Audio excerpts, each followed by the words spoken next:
At this time, we call the Jeff West Board of Educators 340 September 8th meeting to order. First order of business is comments from questions and guests. No, you said we're ready to. But there's Oh, okay. It's like, wait, you're looking at me, but it's No, I'm we're looking at- ready. sorry, looking at Joe. You say, move your head. It's right front. Wherever you want to. Okay. So good evening. My name's Alex Bartle. I'm the FFA advisor here at Jefferson West High School. Jill and I are coming before you to ask some permission and to allow us to go to a National FFA convention. That's happening at the end of October. We have a trip that's organized through a couple different chapters. So along with Sabetha and Hiawatha, we'd be going with them traveling. That would be a Tuesday through Friday trip. We'd miss some school in that, and we're just looking for permission, basically what we have. Jill's going to fill you in a little bit about her experiences and how FFA has touched her life and kind of the reason why we should be going to this. Yeah, so FFA is like great for everybody. I'm super involved in it. There's a lot of like great opportunities to go to Indianapolis. I went my freshman year and I had so much fun. There's like so many opportunities to like meet new people, go on like these super fun trips and like we went to the Indianapolis Speedway, so like different like little trips that we went to in Indianapolis. So it was like super fun meeting new people and everything. So I think it's a good opportunity for students. So we're looking at taking 8 students. We're limiting our number to 8. With an advisor would be 9. Students would pay a minimal cost. It'd be $100 that they would have to incur. The cost of the trip right now is sitting about $350. So the chapter is going to absorb the other $250 per person to go. And the reason behind that is because of just the timing. It's just really hard for families. I can't see how a family can turn over and write a $350 check in a short amount of time. So timing is one of them. The second reason is to build energy. We're looking to empower our students to do more and to do some visioning at National FFA. It's the largest youth rally in the world. There'll be over 50,000 students sporting the official dress, and it is amazing energy that comes from it. So not just going with some Northeast District chapters, but also being able to mingle, but to attend leadership workshops, to be able to watch high-level parliamentary procedure meetings that are going on. And I know that's one is a lifelong skill. And as a board member, a little bit of parlaw goes a long way. So being able to see where that looks and how that acts. To me, it touched my life being in Kansas City. I wish it was closer so we could engage more members. But with this trip, we're looking at taking a bus and riding a bus out, and then being able to tour some places like the Speedway and do some lifelong stop at the Arch and take a look at the Arch and that. So some of these trips, for some kids, this is the only experience they've have going out of state, or even being able to stay in a hotel and understanding what it is to be in downtown Indianapolis. So if you think about life checklists and that, to me, it's pretty high for a very minimal request that we're requesting today. So Very good. And it is an action item 5.4. Oh, very good. I guess we'll vote on it then. So Does anybody have any questions? there's the letter that I'm submitting to you that has a little bit more detail to it. Sorry. You're fine. Does anybody have any questions or concerns? No. We have sent trips. We have sent crews on trips before. several times. You said 8 students, 9 with 1 advisor. Yeah, and the female advisor is the one from Hiawatha. So she is so the three of us are helping organize the ag teacher at Sabetha, then one at Hiawatha, and then us. So it's going to be a motley group of high school kids traveling on a charter bus headed out to Indianapolis. This is going to be fun. Better than a school bus, by far. I've done that one. It's kind of tough. Very good. Well, thank you guys. And like I said, it's action item 1.4. Nobody has no concerns. We'll get it up then. Okay. Thank you. Yep. Any other comments from the patrons you get? No. We'll move forward. We get a motion to approve the agenda. So moved. Second. All in favor? 7-0. Not as quick. I don't have the computer. Academic reports. We have. Yeah. Oh. Can I get a motion to approve the consent agenda? Consent agenda. Question. Yeah. Okay, got a few. First was the $7,800 for football apparel. What, I know what it was supposed to be, but what did it end up being? So that is actually an error. Because last winter, when the district ordered new football uniforms, which is always the most expensive purchase, we received a $10,000 apparel credit. And that is actually supposed to be applied to that credit, but it got run through as a BO. So that was actually disapproved and is supposed to be submitted to BSN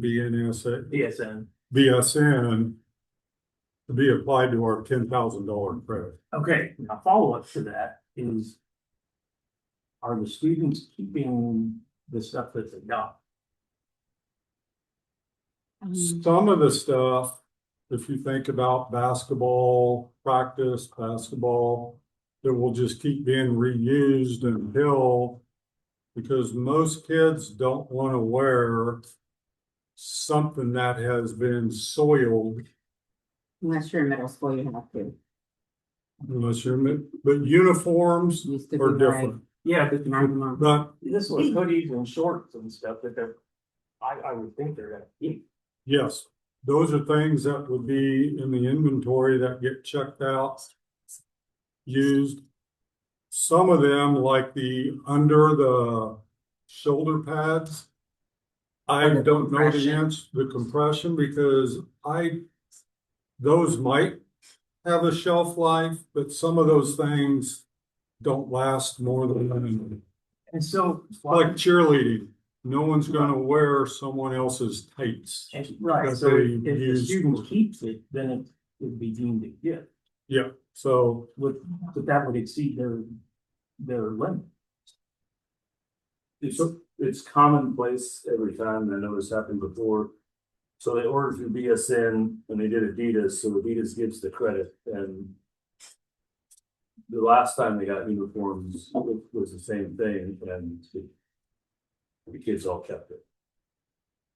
Okay, so it's still, I don't, from what was ordered, were types of things that would then get washed, then get hung up, get checked out the next year, get checked out and rotated. I don't know what the shelf life is on things that are worn that close to, okay, if that makes sense. so then another follow-up is, why didn't we order more volleyball uniforms? Because they don't have enough, instead of buying things that we don't need for that, because I've gotten several questions about it, on why the football team was all decked out in new apparel and the volleyball team doesn't have enough uniforms, and now I find out we had a credit, but we didn't even bother to buy uniforms.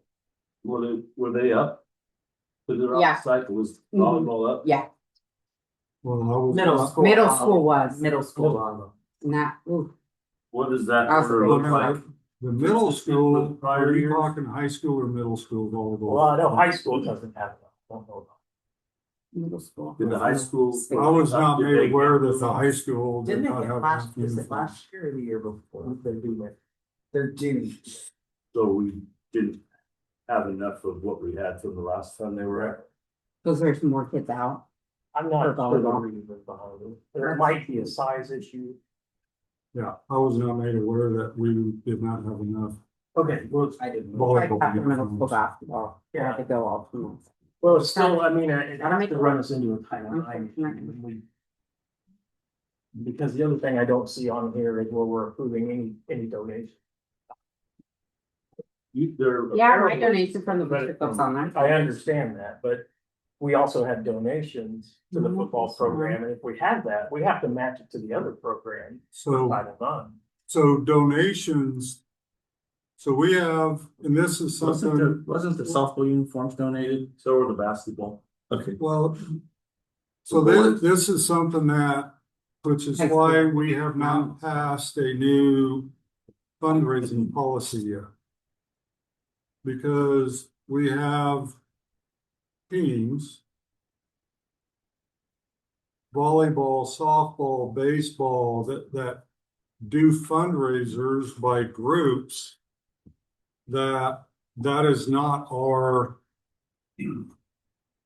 those are parents, and they set up a bank account because it's not our money. And we have some teams that I just spent probably $400 on cookie sales because I like to We're support. gonna run the back. But we have some that are more aggressive and you're right, we have some teams that have $16,000 in the bank on some, they don't do fundraising, and we are completely out of whack. And then we'll get some that all of a sudden they show up in new uniforms, or they get, like when my son played baseball, parents, we bought the jacket. So it is. I mean, we've got people with uniforms and jackets that the district doesn't purchase. We have some that they get a donation, some that, so it is all over the board. For this one with the one you have in question, when I went through them all today to walk through, and I visited with Carla, and I said, that should not be going through us. That should be applied to a $10,000 credit we have. And when I sat down with our new athletic director and our new football coach, I told them last June, even though our athletic director, we had hired him, there's a $10,000 credit out there that has to be used on apparel. I would also like to see some of that go towards our coaches. Maybe get new quarter zips, get, you know what I mean, and not all go to just the football, even though it was the football uniforms. I can't answer your question on the lifespan of those. Well, I don't know. But I do agree, we have an inconsistency with groups that generate tons of money and get updated uniforms and stuff versus groups that, you know, whether it's golf or cross country, or we have German exchange getting ready to have a golf tournament. It's just getting your arms around all of the golf tournaments, all the cookie sales, all of the, just donate. I donated, you know, I would rather I'd just soon not have a box of cookies, even though my wife loves cookie sales because we have a freezer. We will have it. We'll have to make room for all the cookies. But I'd just rather 100% of my $400 goes right to the program instead of, but we don't really have our arms around. That's why we haven't brought a fundraising policy to the board, because we have groups that Some of them, it's parent groups, whether it's the baseball diamond club, whether it's the quarterback club, whether it's the coach doing a cookie sale, but we're all over the board with. Can I ask? Yeah. We probably two-part question. I just want to understand. But anytime that we order uniforms for BSN, there's a volume credit if it's like Under Armour, Nike, Adidas. There's a couple times, which that's athletic director discretion when they do that. If they are ordering through a different outlet, I have no idea if that, but because we spend so much money on like football, that builds that credit that those companies give. That has happened across other sports as well when they're up, but like the ones that the volume doesn't.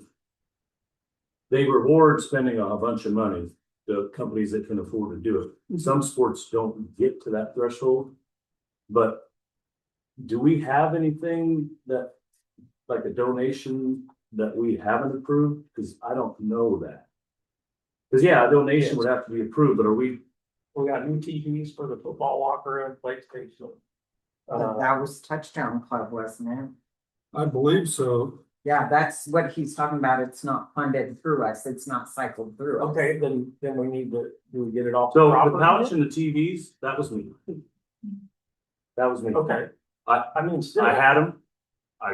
And that's fine, that's not. But the you're issue. technically right. And then the charter bus, I don't have an issue with it. The fact is, Title IX says we have to be fair and equitable, and we're not. But we can't. Fair and equitable with private money is not, that is not what it's saying in Title IX. It that Our- exactly does. ours- So We I can told- donate. We Has can either anyone been told approve. they can't have a charter bus though too? Have they asked? That's what I'm talking about. Can we the- let So- Mrs. Brady You know what chime I in? mean? And Yes, Like when they offered for the bus, that was something that I had for AD check into, like how are we gonna be equitable across the board, because we'll have other things throughout surrounding county. And so he had posed that question, they said, we would be happy to do it for other teams, just let us there know. you go. There you go. Perfect. I actually talked to the individual, the individual that donated it called me first. And I told that person not to skirt responsibility, but you follow the proper channel and you go to the AD. Yep. The next day, that person told me back and said, I just want to let you know, I don't care if it's the debate team going to state, the whatever. If you ever call and want, because our league is bigger now. And I made a little bit of a stink last year when we sent our wrestlers the state tournament in Salina in a van that had a quarter of the paint chipped off of it. It was embarrassing to send a group of kids. Had I known that that's what was going to pull up in front, I would have called this person and said, could you quickly get something here nicer? And they would have. So the equity thing, I don't think, and when my son was a senior and we traveled to Marysville for a tournament, there was a bus that was chartered. I think we just heard FFA is going to go to nationals in a chartered bus. I mean, It's not the Yes. bus that's the issue. it's And we also, the equity. we had a bunch of helmets built For softball, for football. for softball, please. Okay. We haven't I'm had just saying, don't helmets forget about those. donated football. for football. You're then. At the For top. softball. We have to purchase, a helmet has a shelf life based on the sticker. You can only use it so many years. So we have to dispose of so many helmets each year and replace them. But we did have helmets donated and uniforms for softball. But but you're right, that's one of the things that I told this individual, you've got to work through the athletic director. And he called me back the next day and said, Cole and Rhonda's first response was yes, because the request was actually made last summer when our first away game was an hour and a half away to Riley County, and it's typically in the mid-90s, and it was hot, so it was for air conditioning along with, so roll around, it's 66 degrees. And the question was, do we still get the charter bus? Beautiful bus riding weather. Yes, But, and it's happened before. yes, I know, but I know I rode on one time, and I know but So- the individual replied back to me the next day and said, they asked the best question. What about volleyball? What about all the others? And he said, I am happy to do that anytime you call with that request. You hate to go to the same people all the time. I feel bad for, Booster Club? yes. But it's something that definitely needs an equity lens when we look at, and the hardest thing, what I look at is we have some teams that are very proactive in doing fundraising as opposed to other teams. And all of a sudden uniforms are getting replaced out of cycle. Well, okay, do you tell people or do you tell groups we have some activity accounts that could afford, and we have some that can't. So, but yes. Isn't there did we not, when we were reviewing KSB, was there not a fundraising? That's the one we haven't brought We did because not adopt. we did not adopt it, because if the board would have adopted it, we'd have been out of compliance. And I mean, it was just, there were some school districts that asked KASB to put together kind of a draft, something to start with, but it's not going to fit any district.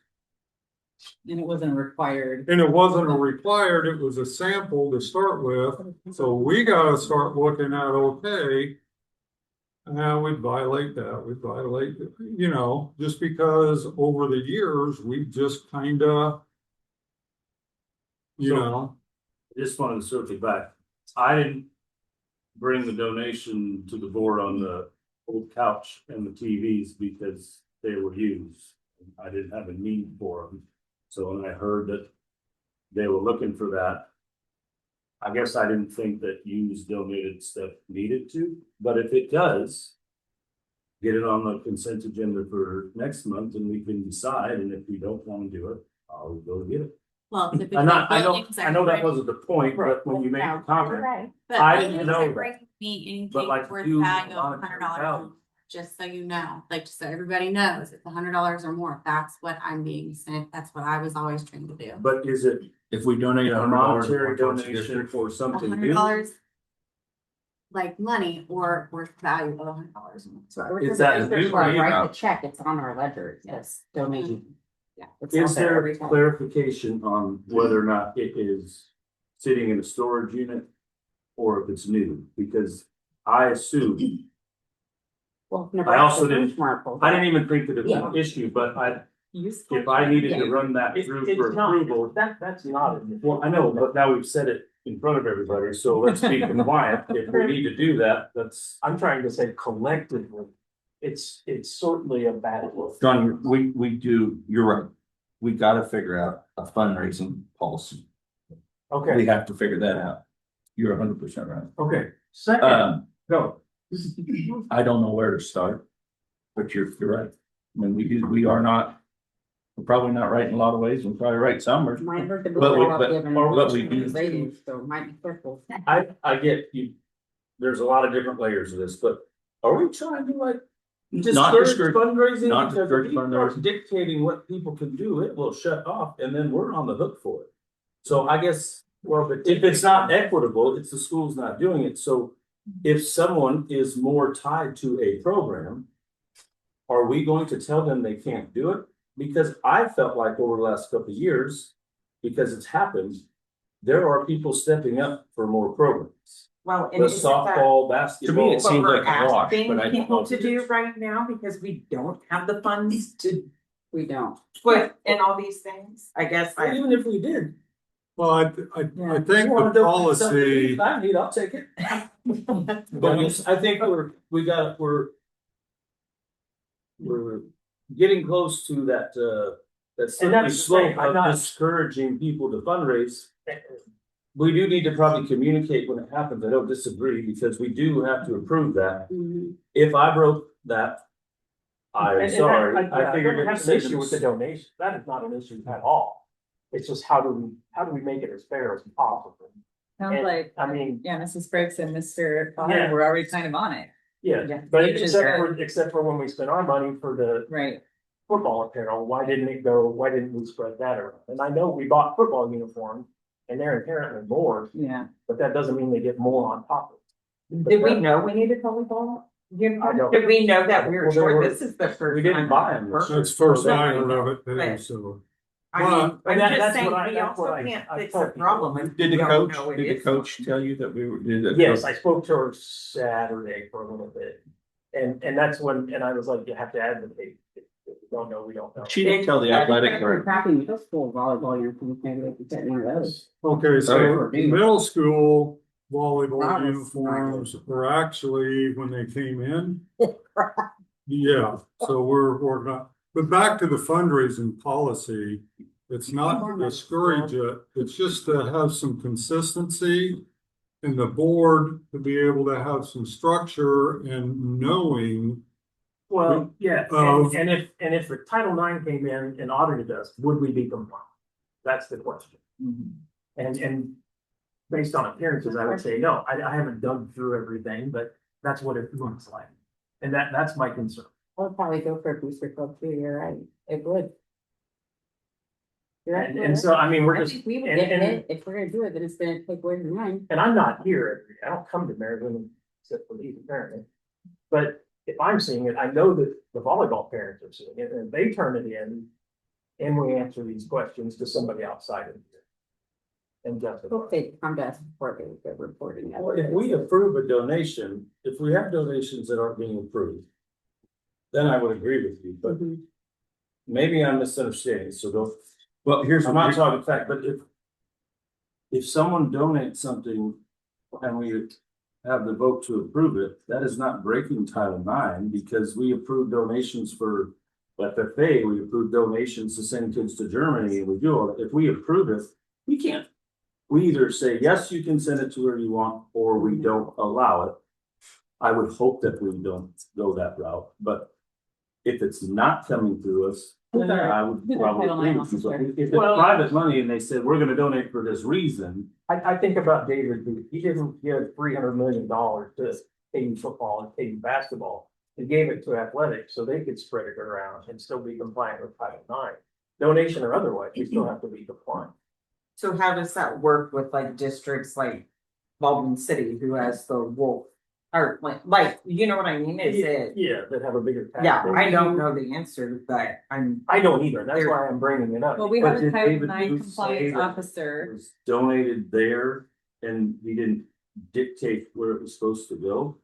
Just a case that was. Well, then, yeah, if they just spent all of it there, then I would agree. And I'm just trying to understand, and maybe I don't understand. If somebody gave But- $1 million to our football program, would we be Title IX compliant? We'd have to. If approve the it. money was dictated to that, I think if we came here and we decided whether to take it or not, we would be Title IX compliant. I don't think we do. Did we vote? We voted when the new basketball uniforms came in, Yeah. didn't we? We did. We did, we voted on it. We go, yeah. Yeah, so I'm that was. asking if we you know have what I'm other saying? things that haven't, then I mean, that. that is a question of value, Well, because, I think so too. for example, if someone don't, and it's an answer I don't know. But if, for example, when Landau Corporation in Marysville donated $2 million to build the football track facility, and the board accepted it, I don't know how that would put them out of Title IX if that was a donation at the bequest of the donor, because you can only spend it on what they don't and say, well, we can't if you don't do something with the volleyball or, but I don't know the answer to that, but or what's the trucking company? It's about that built the the nice baseball facility and donated it, Well, Cody Whitehair donated a big chunk of change to Abilene specifically Yes. for their football. yes. So I don't know the I don't answer, know. but I know there's, Okay, well, we'll look into it, but I can't imagine it's gonna be great if someone wants to donate money to help out a cause that they care, it's their money. If they donate money and we approve it, and then we send it someplace else, That's, well, I you think can't. You can't, that's you cannot wrong. do that. That's wrong. I know that. You'd either have to say yes or no to that, that and if donation. it comes here and we approve it as they intend, then the way I understand it, and again, I don't have it in front of me, and I've only looked at it once, a couple of years ago. But if someone donates money to us to use, then yeah, I think we'd have a responsibility to utilize that, but like, if people think that we're not going to take their money for its intended use, do we get that? Because I can assure you, I've been involved with stuff. If I donated money last year to send kids to Germany and it didn't go there, well, I'm done. Well, I'll read it right out of title. Yeah, because if that happens. Schools must ensure that any benefits provided through donations, equipment, facilities, travel, scholarships, etc., result in equitable opportunities for both sexes. This means that if a donation benefits one sex's athletic program, the school must ensure that the other sex's program receives comparable benefits, potentially through other funding sources or district funds. And that's why I'm saying. I'm not knocking any donation. They're greatly appreciated, absolutely. And just, if we have to answer these questions, can we go to the volleyball team and say, yeah, I know it looks like this, but.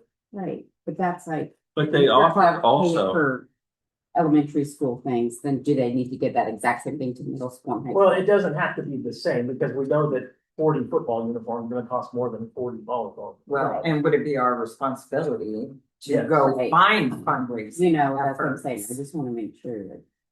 Is to the point earlier, they did fundraising, and we remember last year, we asked all organizations to sign up for concession stands and flat out had some sports deny it and say, no, we're not fundraising. So I think there just needs to be clarity too with it. And then also with the additional $2,200 credit, we use it and we find a use for it. Can Cole ask coaches if they have an immediate need that needs to be addressed right now, if they're waiting? You know what I mean? So what I asked them to do is get with the other coaches to see if there was, because it was apparel. Mhm. And we're trying to elevate what we wear, I said, get with the other coaches to see if there were 3/4 zips, coaching hats, whatever it was. Well, then I'll be done. Devil's advocate. That's me. We buy uniforms for the volleyball team next year, and BSN, whatever brand they are, they give them a credit towards apparel. And we implement a policy now in response to something that has happened over time. What a football team wants it, or a basketball team, or whatever. Now we have to take that money that came from there because of the volume that we use for that group. Sorry, ladies. You only get this much because we have to give it to the boys as well. I mean, we need to be very careful with this, because as someone that tries to donate across the board as it comes, I am not alone, I assure you. I know for a fact, the building, for example, which we came through here, there are a few people that if we would have taken that money, and we don't have it yet, but if we do something different with it, I don't know that I can bring that to the table, because that was the only reason they wanted to do it, but that does help middle school, high school football, middle school, high school track and field, cross country probably doesn't have a lot of needs, but and the youth football programs, because it will be, and the district as a whole, so that probably is different, but a lot of people ask all the questions about where's it going? And it's tough to get people to do that if they don't. I'm not saying we have to like break the rule, we don't want to do that, but we need to be very careful because the example I used, and I know I can't be alone, but if I donated money to the German trip and I found out that didn't help them go to Germany, well, don't ask me. Mhm. Absolutely. You're right. Now, I say that, it's not how I'm built, but I would be very upset if that went someplace else. And there's gotta be other people that would feel the same because what got them to get their money and give it there to help kids? It was that they agreed that we should help do that. I used the German trip because it was, I mean, I'm giving the football everything, and I was part of the donors to the basketball uniforms. And every single one of them that donated, myself included, was like, well, we have to do both. Well, we had already ordered and paid for the girls' uniforms. But I also know that group, if made it very clear that if they have a need or in the future, that'll be handled. Because that was all part of it, because you can't do one without the other for those that care about that. And that, but that did come through here. We need to come up with a policy. Well, and can we get clarity? Can we get clarity on the rules? Because we're trying to, We're guessing here. yes. Well, of like- course. Right now, we don't have rules. which is- Well, no, I'm well, talking about, we want to be compliant to John's point with title. So back to what I said earlier, I'm not saying we that. need to figure out some sort of wordage or something. Let it be vague, let it be whatever, but we don't have anything in place. Okay. We have I mean, the we Title have- We IX, do have a Title IX We compliant. have Title IX. Brad. short of that, we don't have anything. Okay, moving on. There you go. Number 2. Oh, I thought that was number 3. No, that's still number 1. 30,000 to the guidance center. I thought that was only if they didn't recoup their costs through insurance. And did they not do that? So last year, they didn't recoup enough. Okay. So this is actually, we got the bill in June when we closed out. We'd already closed out. Okay. So they billed us in July. That's actually to cover last year. But this year, they believe they're going to have enough that there won't be any cost this year. Okay. So, Okay, that answers that. yeah, and that's 15,000 per Right. for a total of Right. 30. Okay. The last one I got. Feel free to jump in. Anybody You else? sound like me with editing. This USI, I got it. we paid 15,000 last month and 5,000 this month. What? The company looking for health insurance. So it would total of 15. No, it's a total of 20. You know, it's, We and paid, I'll check because we got it. the contract is for a total of 15. Let's see, this one is dated August 25th. 15,000 group health insurance benefit search fees. And then we've got 5,000 for group benefit fee for insurance quotes. Wrote the USI, Yes. then I will check that because the contract's for 15 total. But that was to hire a group to come in, and we'll be meeting Friday. We needed to have a company that could work with our current carrier, go out, shop new quotes, and then provide education to our team on just the logistics of how health insurance in the market works. And I searched around, and about the only recommendation I got from other superintendents was to use this group. It was going to come out of cost, but nobody in this district is knowledgeable enough, or I couldn't find anyone that knows the ins and outs of health insurance like this group does.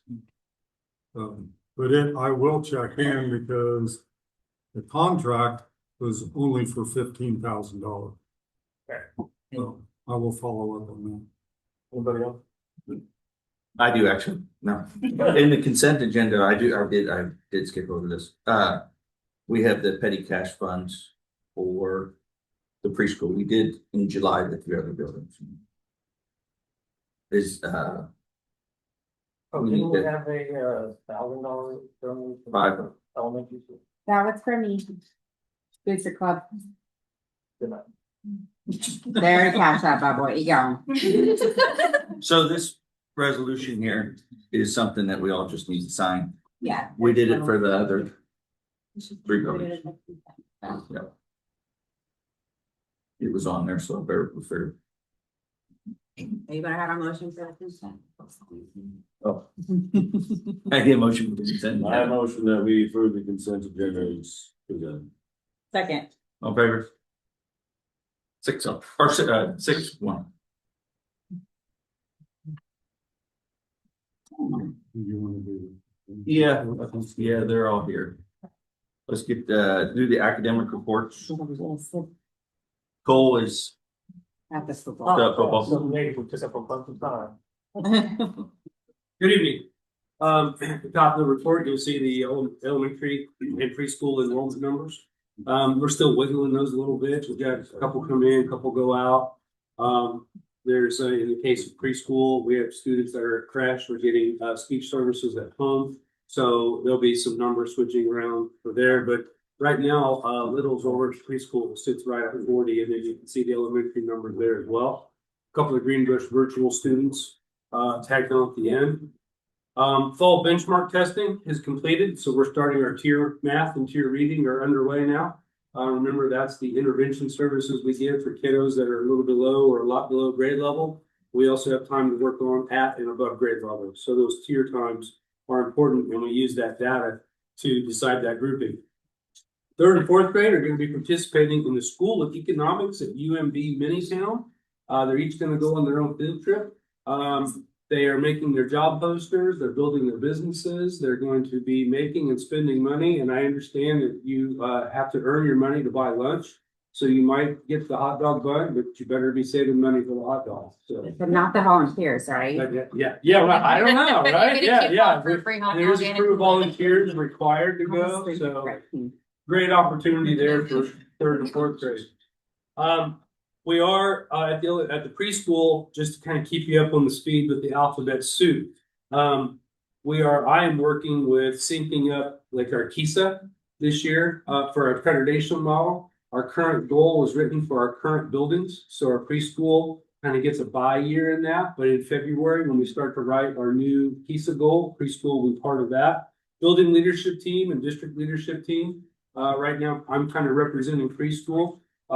Bree's got her hands full. She's doing a great job, but I'm leaving her out of that for right now. But we'll include her as needed.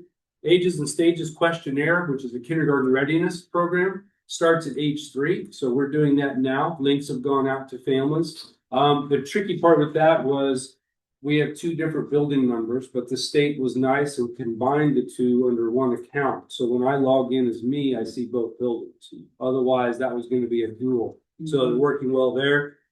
And we've talked about what might staff look like, which is a student teacher assistant team, which we have at the elementary school. But what does it look like at the preschool? Very different age groups over there and different skill sets. So we're working through that. And there will be other parts of the year that, okay, do we do this separately or do we do this together? I didn't put one on here, site council. Going to have Bree sit on the site council at the elementary to represent preschool. But we're going to do one site council, not 2. Preschool open house. This is a big one. Please come by and hang out with us next Tuesday, 5 to 7. This is a community event. We've done our back to school night and we've done our parent night. This is for the community. So we've sent flyers over to the Ozaki City Hall to share with them. We've got ads going out in the Vindicator and the Independent, inviting community to come. We've got a poster up. We've got on the website. Just a chance to come have a cookie and walk through the hallways and see to all the taxpayers. This is what you're paying for. Here's what we're doing in the district. So it's open to everyone. Just come hang out for an hour or so. Friday, put on the fun toy, the fun pants, and come out and play at our National Day of Play. When we read our book last year, The Anxious Generation, one of the things they talk about is kids not getting enough playtime. And granted, I think a lot of that needs to be at home, but we're going to model some of that. This coming Friday, we have late start. So we're going to have STEM bins out. We're going to have some board games, have time for art, some free reading, go outside and read under a tree, play extra recess, but something with the class as a whole group. Just a kind of day of play. It is a national thing. I don't know if it's actually the date is the same day we're doing it, but it fits our schedule on late start to be a little better. So we're going to do that on Friday, give that a try and see how it goes. It might be something we do each quarter, kind of as a break from the traditional learning, and learn how to play some games and solve some problems among the peers. So that's the short on preschool and elementary. Any questions? Yeah, we're doing cookies at the open house. I know a guy that has $400. You need them. Good. They're frozen. All right. I haven't got them yet, but Thank you. middle school. Okay, so we're doing the things at middle school. We have finished our beginning of the year assessments. I'm still working on CBMing all of the students who scored below the 40th percentile. I got all the 6th grade done. I still have 7th and 8th grade to do. Hopefully I can get it done this week. It's taking me a bit longer than I anticipated. We have switched from digital PBIS points, which is what the high school uses, to actual tangible coins. I did it when I was in an elementary school principal. Like we had the tiger tickets. Tiger ticket. We had things like we had $2 and cash. But when I came to middle school, I was like, well, maybe that's too like elementary. But as I've seen, they don't know how many points they have, and it means nothing to them. They're not getting that like immediate feedback and that specific praise that kids need in order to continue doing the right thing. So we talked about what kind of changes we wanted to make as a real team. We decided to move away from the digital part. Sometimes the digital platform wasn't too user friendly. I would have to like have a code that the kids would have to log in. It was only active for 8 hours. That was the only time that they could look to see what their points were, and it was just kind of a mess. Sometimes teachers, if they didn't have like the app readily available, they would forget that they needed to go add points, and then they would just spend like on a Friday, I'm going to give all these kids 25 points. Again, it meant nothing to them. So we have every kid has a little pouch. They all have coins. I just ordered hot bean good coins from Amazon. And so like the teachers have been giving them when we're hitting our expectations, our hallway behavior, our classroom behavior, just anything. And they're like being specific. And I've talked to some teachers. We did a survey with some kids, just kind of see, gauge how they felt about it. Most of them are enjoying actually getting the coins and having something. You ask them how many they have, most of them can tell you without even having to count, like because it's meaning something to them. I was subbing in 5th grade and I was handing them out because they were doing a great job and all things. And they would get out and they'd count them fast and then put them back in. So like you can see that excitement. I'm still working out the kinks because we're going to do like a Google order form for them to place their orders. I have a few students, 7th hour, who are in a life skills class. That's going to be part of their job, helping me get the orders, bag up the orders, and then we'll deliver them within the week and collect the money and that kind of stuff. So we're trying something new, something different, but hopefully it'll be a little more meaningful to the kids and they'll be excited to purchase things. I did include the flyer of Mr. Hall helped create that, of just some of the items that we're offering. Again, we asked the students things that they liked. One of the biggest things I always loved was the walk to Max Mart with Miss Savannah and I'd buy them a soda or a drink of their choice. And so they really wanted that. So we made sure to put that on there and just some other things that they suggested in the survey that they wanted. So again, we'll tweak and adjust based on the survey. The cost of the items are what we have now because it's still growing and getting teachers to remember like, oh, you got to actually hand those out to them, not just carry them around or leave them on your desk.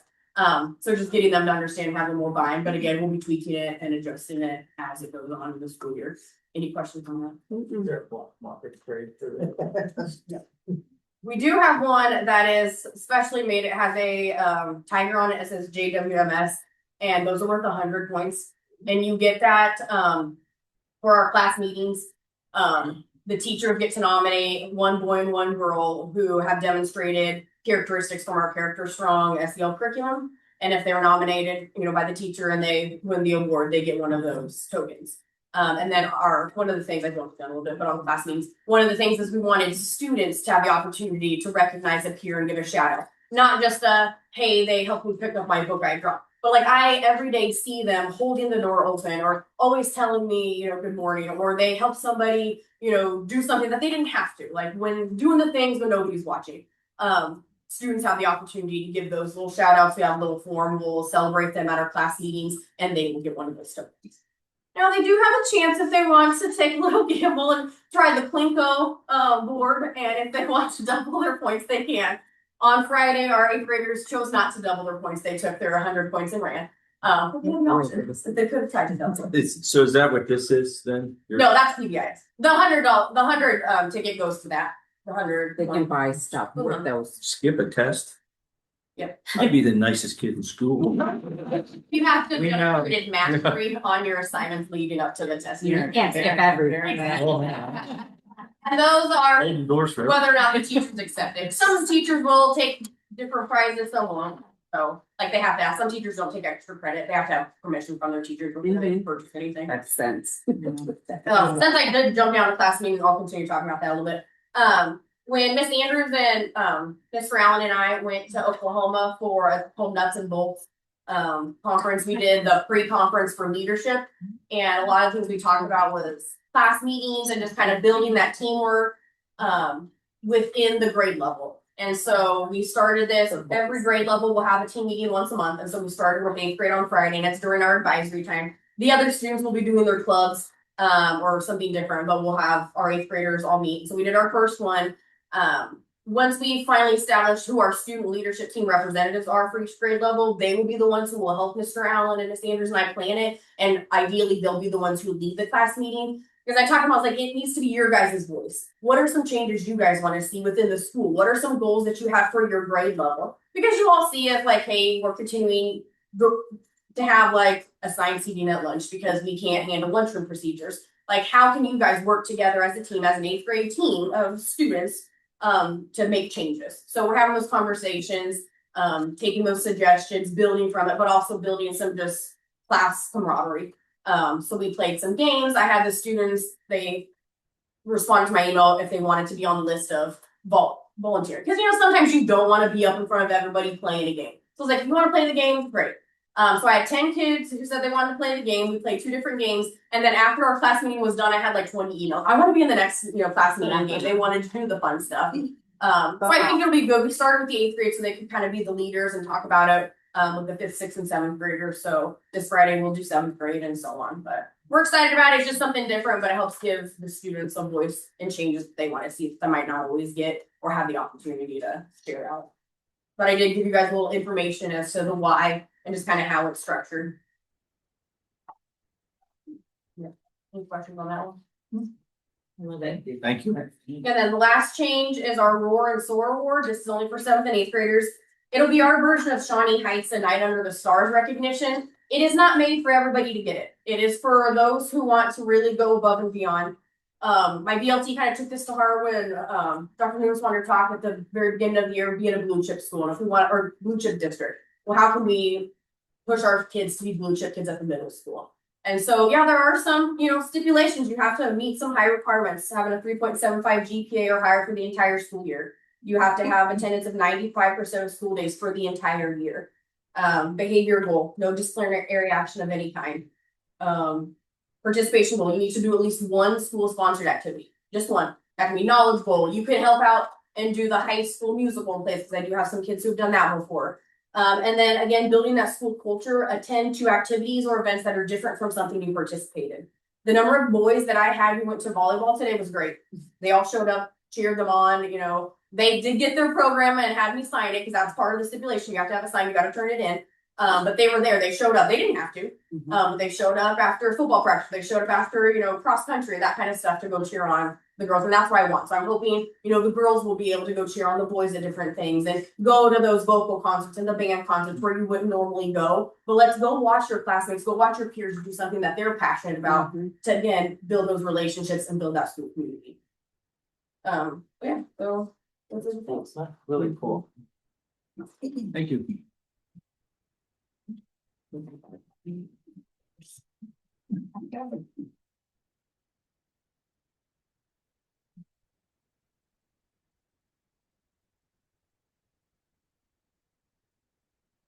Good evening. It's a high school. We're doing many of the same things you just heard. Working on our fast bridge. We've got the screeners completed, but we're working on our CBMs. We did have Bill Portis come in, first Friday of the year and do the school unity project that we've had probably at least 10 years now. And it's kind of nice to see that growth and everybody knows expectations from that day. Easy to refer back to that if somebody stubs their toe and isn't doing the right thing. You talk about, was that appropriate? How do you think someone felt that, they may have this going on, you don't know their backstory. We're able to refer back to that. We started painting the parking lots with the seniors, the 30s them sign up.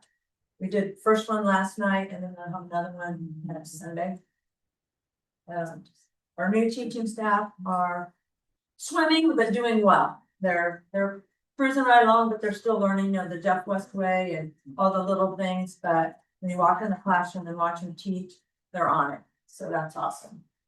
Upcoming at our professional development next Monday, we're going to have HIPS training, cardiac response training. We're going to go over our MTS data and just kind of get the year started with making sure we have the right interventions in place for students.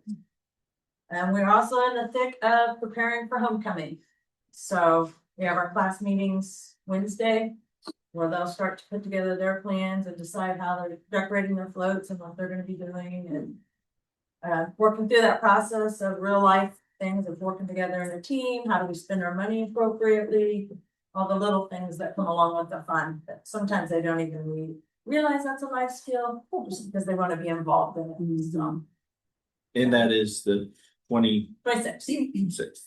The parade and stuff would be 23rd. Do people have to notify if they want to be in the parade, or do they just show up and they can just go? Just show up.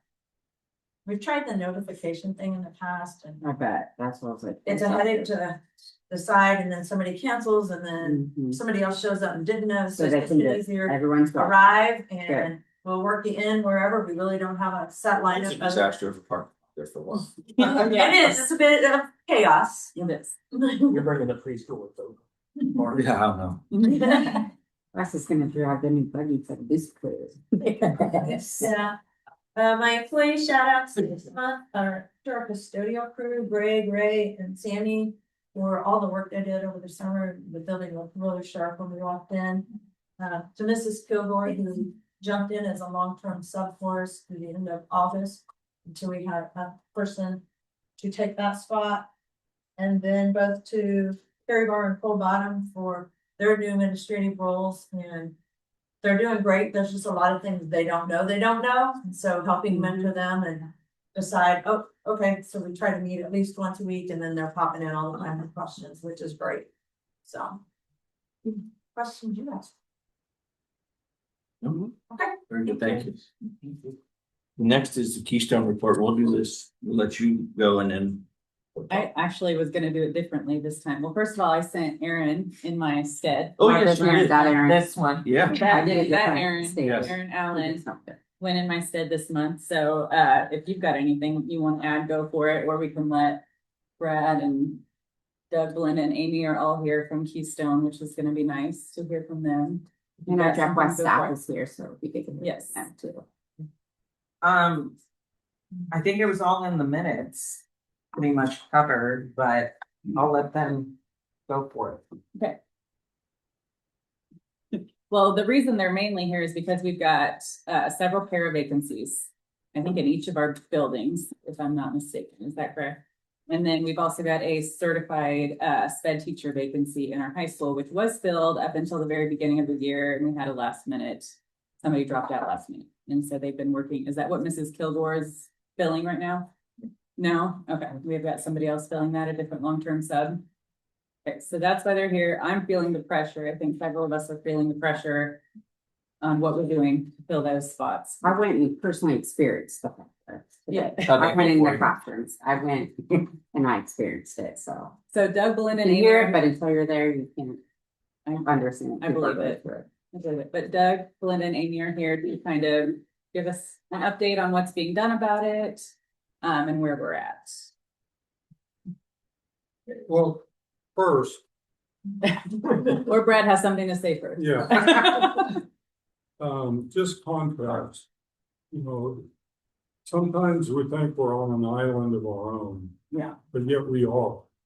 I think Jeff West is filling something unique to our district, unlike the other 7 districts. And it seems like we have a higher percent of vacancies. Now, I'm talking anecdotally, because we have an issue at the elementary that's different than the middle school, that's different than the high school, but yet it all stems around being able to staff fully, being able to staff. Yeah, I mean, I'm gonna wear this out, and people are gonna say, quit saying that. But, you know, you only get to become blue chip with the people that you surround yourself with. It doesn't take money to get there. It doesn't pay, I mean, that helps. But it's having the right people in the right seat. And we have turnover, we have vacancies. Do we have the right people in the right seat? So tonight, I just wanted to be able to carve some time, because we've got some very passionate teachers here. We have Keystone passion, we got board, everybody wants the same thing. But I don't want us to have conversations outside of this kind of being a family. When I hear Keystone people say, I don't feel like I'm a Jeff West Tiger, then that's on us. I mean, we create a culture, and we want people to feel, it doesn't matter where your paycheck comes from, but we also want to recruit, retain. We want to do everything we can, but we have to do it as a team, and Keystone's part of our team. So thank you for being here, but I don't know if I think probably the best thing is we have some people here that we're going to talk in open forum, that we were like, well, let's not, because you get 3 minutes and you don't follow the rule. Let's start, I think, with the teachers, and let's share their concerns. But we also have, every building has different issues, and I just want us to be able to come together and solve it together. But I want to hear too, because I'm not always the first person someone calls. And I did get an email last week, and I appreciate that, because I'm probably not the most approachable, but sometimes I'm the last one to know. Of course, I haven't been around here, but I did get an email last week, and it's like, thank you, because I want, you know, and I visited with someone, I'm not gonna call people out. We had conversations last year, but we've got to be able to be more proactive than reactive. And when it comes to personnel, it's the hardest thing. So I think we ought to open it up. Let's start with the teachers, and then we'll hear what they had to say, and then And building administrators and. You guys don't. That's my public speaking support. Oh, okay. My name is Tiffany Haynes. I teach 3rd grade at the elementary school. And I want to thank you for letting us talk tonight. I am speaking on behalf of all the Jeff West elementary teachers tonight. What I would like to do tonight is take you into a 3rd grade classroom at Jeff West Elementary School. At this time, I would like to ask you to close your eyes. Imagine yourself sitting in a 3rd grade classroom. It's bright, warm, inviting, and filled with the sounds of pencils writing and papers moving. Your teacher just assigned independent work, and all around you, your classmates are already reading the direction. and writing answers. You start to hear some classmates whispering that they're almost done and they can't wait for a chance to read around the room. But not you. You're staring at the paper. The words blur together. The letters move on the page, twisting and tangling until they no longer make sense. You try sounding them out, but the sounds don't match the words you hear in your head. You grip your pencil tighter, your palms start to sweat, your stomach knots. You look up and you see that your classmates are already on question 3, but you're not. You're stuck at question 1, and a voice inside you whispers, "You are not smart enough. You will never get this done." You are fighting back the tears because you don't want anyone to see you struggle. Now imagine this happening day after day, assignment after assignment. The frustration builds, the shame grows, and you begin to feel invisible. Here's the truth. This child is not invisible. I see them. I see them right where they are. This child has an IEP that guarantees they get paraeducator support in the classroom. That support is not a privilege. It is that child's right. A team of people sat down and decided that for this child to get the same educational success as their peers, they need this para. And yet, because of shortages, that child is left alone. Now imagine being the teacher in that room with 22 students. Some need academic supports that you don't have the staff to provide. Others are eager and ready to soar, but you can't push them forward because you're stretched too thin. You give everything you have every day, but you leave every night feeling like it wasn't enough. You weren't enough.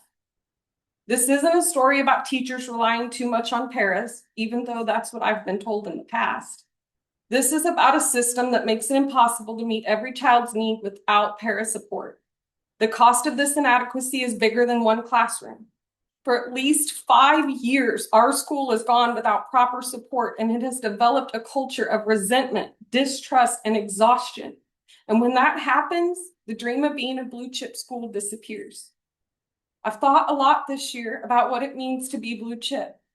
A lot of what I've heard seems to be based on the appearance or image of our school, but that is not of what a blue chip school is.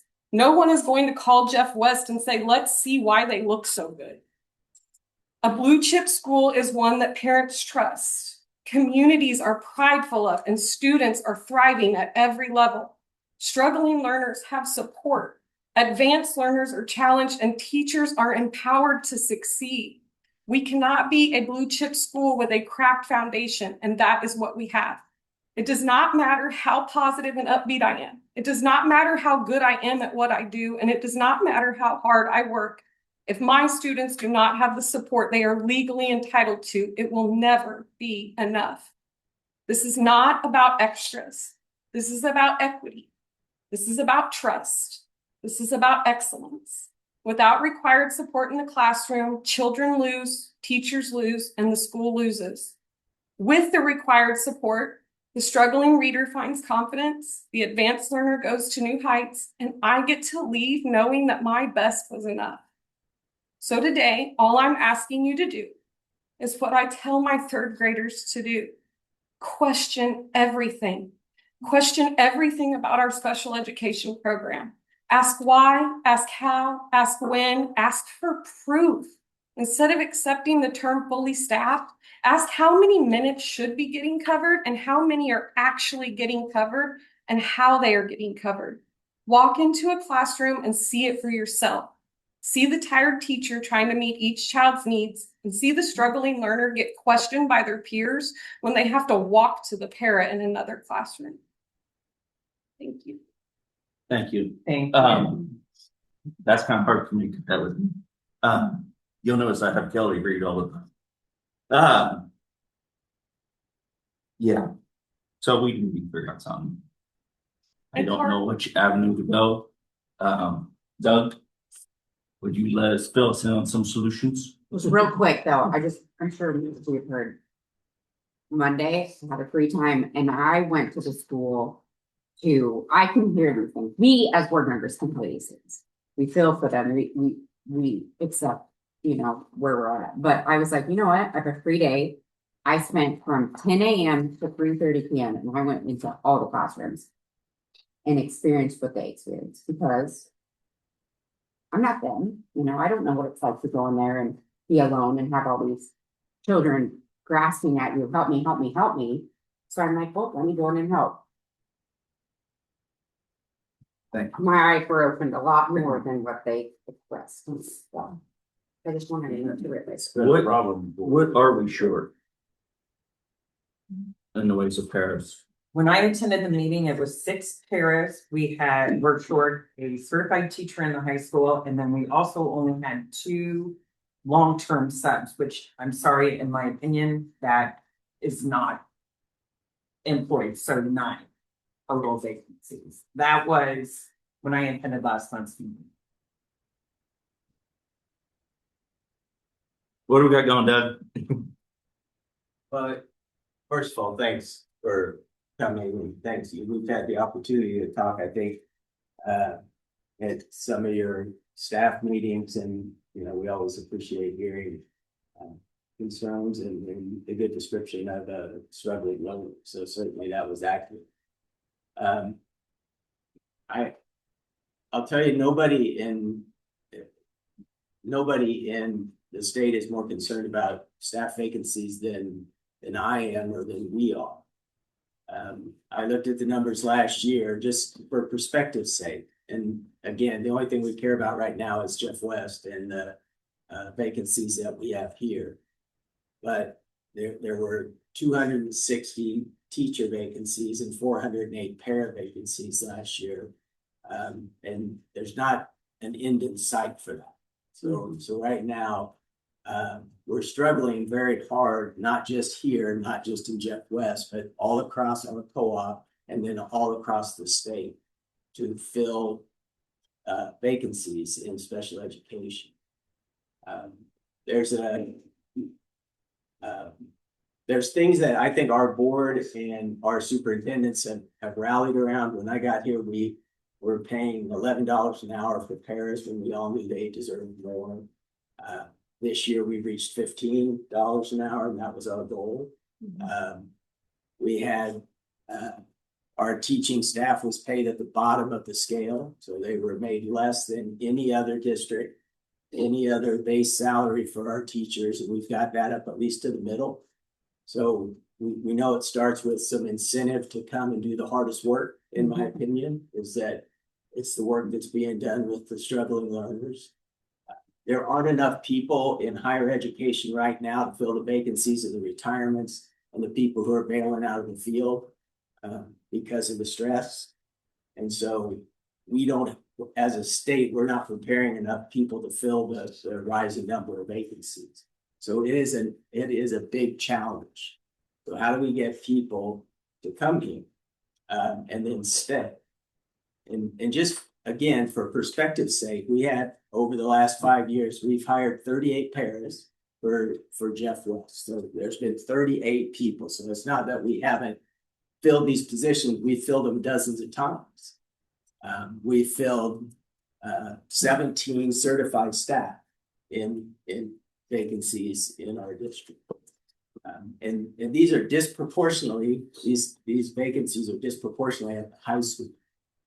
We hear more from elementary because it's just closer in the way that system works, the way elementary system. But it's really pronounced at the high school. The highest turnover has been there. And most of our turnover has been there. So it's very difficult to recruit paras to go to work with kids because the content is challenging. And some of them don't have confidence. Some of the people that we're hiring don't have confidence to work in that arena.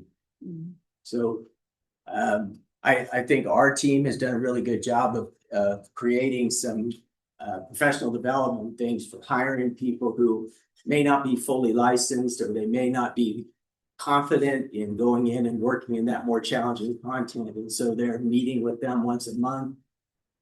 We have added an instructional coach position and a behavior specialist position to go out and provide professional development and then support on the job to get those people up to speed in a shorter amount of time. So all those kinds of things are happening. We expect that to make a difference, but it's not going to fix it overnight. So we're still going to have a hard time finding people and filling positions. When Brad and I talked today that they can drive 10 minutes and make $18 an hour now at Walmart. And trust me, that work is much easier.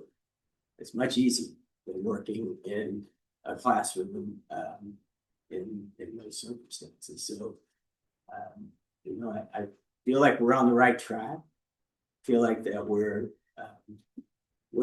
working hard. We have a good system in place to do the best we can with the people that we're able to get. But again, we would love to have more applicants. We would love to have more opportunities to hire and to keep people.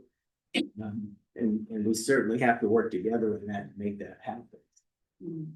Before I forget, though, there is a misperception, I understand. We have never claimed that 60% vacancy or 60% filling of positions or covering 60% of the time is adequate. That is not what our measure, that is not what that indicates. So we do have a system for measuring the total number of FTE, the total number of service minutes available with all the staff who are in a school.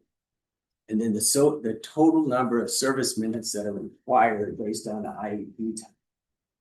That goes through a formula and it takes into account passing periods, lunch period, required time off, bathroom breaks. There's a formula that's been created. It's not it's not a Keystone formula.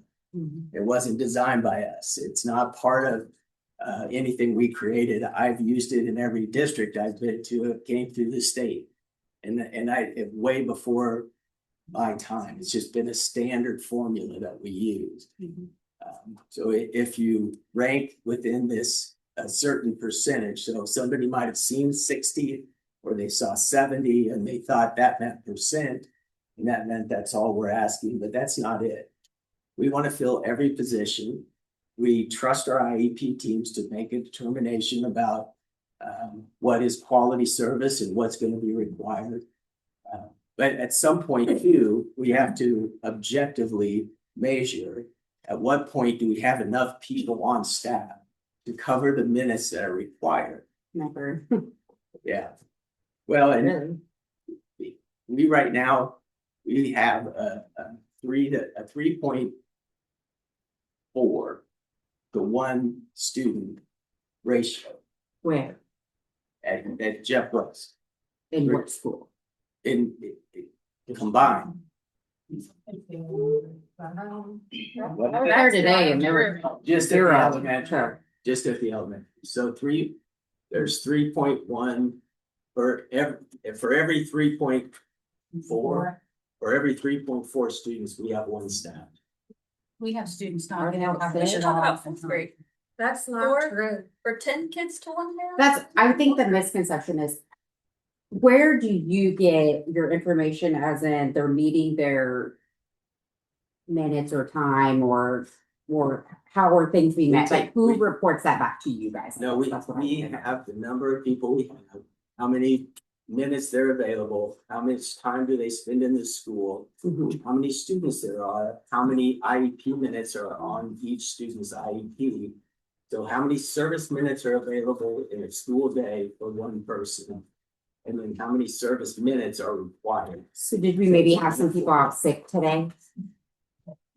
Because I was there all day and Well, and is that IEP kids based had on, no one but me. is that based on Volunteer. current staffing or is that based on? I was the Yes, person yes, today. Current staffing, and we do have openings.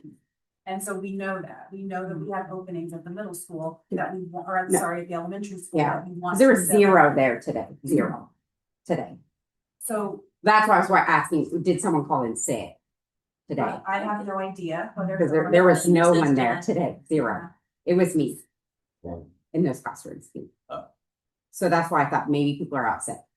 So I want Could've to been be a freak clear deal. too, that the service rate calculation is very similar to Fast Bridge data.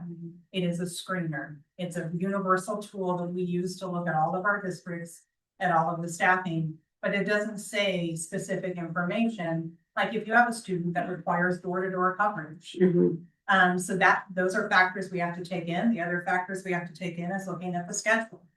And who needs coverage what, because whatever happens always with the schedule is from 10 to 11, everybody needs service. And then at like 1 o'clock, we don't need as much service. So we have to look at all of those factors too. And we are indicating we have openings. Because I only did third and fourth grade, so I can't speak for the rest of school, but in third and fourth grade, I went to every single one. And I was literally the only person in every single classroom helping those teachers. And there was more than 3 kids in the 4th grade room. Oh, yeah. Parent. It got crazy. I think when I attended the meeting, I specifically asked like what's being done to fill these positions. And I was there last year during the same discussion and you said the exact same thing. And this is where I struggle. I openly admit I can't be on negotiations because I'm very business minded and it's very different negotiating for teachers, et cetera. But I think my concern is if we're doing the same thing every year and every year we're starting out understaffed, what do we got to do differently to get these positions filled so that our educators aren't getting burnt out? We have some of the longest standing teachers who love our district and stay within our district. And if that's not the case with our employees who are coming to work from Keystone, like what's wrong with that equation? And what do we need to be doing differently? But what do we need to be doing to get those positions filled to keep our long-term educators happy? And Yes. Besides not working, Well, going I in don't- the room and Correct me if volunteering. I'm wrong, but we I can't don't hire know. someone assigned with someone with an IEP. Because You we're are- in our we- local- Volunteer. We Yeah. can We could. take volunteers or we could hire building support, but We could hire Can our we own hire sped a teachers and our own person paras. assign them to a specific. Generally, our districts have been really good about this, is that if they have somebody who's stepping up and they want to do that Right. work, then they refer them. Yeah, to that's us. what Wes did. Well, yeah, Yeah. And I so know the act- then we hire those people and then we yes. Yeah. But due to how our interlocal works, we can't hire a para We could, without, yes, we can hire building support. no, we which could we've done in hire, the we could past. hire our own sped teachers and our own paras and not contract. them They through had Keystone. We have to, Just do we have to OT. abandon the interlocal Right. agreement. But we could still do OT, PT, speech, all that through them, but do the teachers and the paras ourselves. You could hire district parents. Yeah. Oski asked last year. From the interlocal. No, No, we still need them for could speech, use them OT, for that. PT. Oski asked Oh, at my a fault. Keystone Sorry. board meeting last year that I was on Zoom with, and Oski's rep said, I think that we have people that would work for us, but not for you. Can we hire our own special ed paras? And Doug's answer was yes. Well, okay, that could be the case, but we have tried to do that a couple different times over the last 9 years for sure. Mm. And that was not a good. We have then hired building support that can then help out.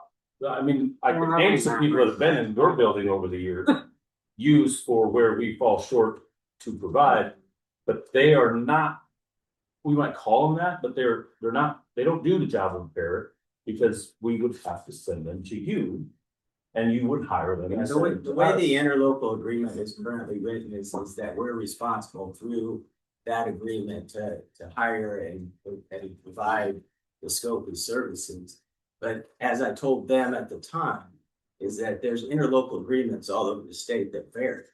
So sometimes districts have decided, yeah, it's better for us if we all just hire our own parents. We don't want to do that through the interlocal anymore. We're gonna hire our own parents. The interlocal agreement could be amended to make that happen. We'd have to get 7 other districts to say, yeah, that's good for us too. And that's what we want to do. That's what I was getting. Yeah, so it could happen. And there may be reasons for that to happen in the future. I mean, we're not opposed to an alternative of sharing of resources or a different way to look at an interlocal agreement or a different responsibility for hiring paras, whatever works. I mean, right now we have a para shortage. And if there's a better way to do that, then that's something that the superintendents and we would get together and come up with a different interlocal agreement and then go through that process. It's It isn't anything you can just do and then it's changed the next day. You gotta go through Sure, yeah. State Department and everything. But as it is today with our interlocal agreement, I get it can be amended. Am I right or am I wrong? Like, we can hire building support that we can utilize, but in order to hire a para, that is your guys because of how interlocal is written. Because we tried this before. You could claim categorical aid. That's what I Well, was gonna right, say. It has to do with yeah. categorical aid, from my understanding, and I was under the impression that we could too. Well, I could be wrong, that's why I'm Yeah. asking. No, I was Why under that did it- impression also. But it didn't work before. Right, because Well, the same categorical aid is, the red tape involved with that would add quite a workload to our office personnel, from my understanding, in addition to yours. Yeah, and the other, yeah, I mean, we can talk about the pros and cons of that. Yeah. The categorical. We don't realize when So we think people are in there and they're not. here's my big question. So we have 9 individuals that are supposed to be working that aren't.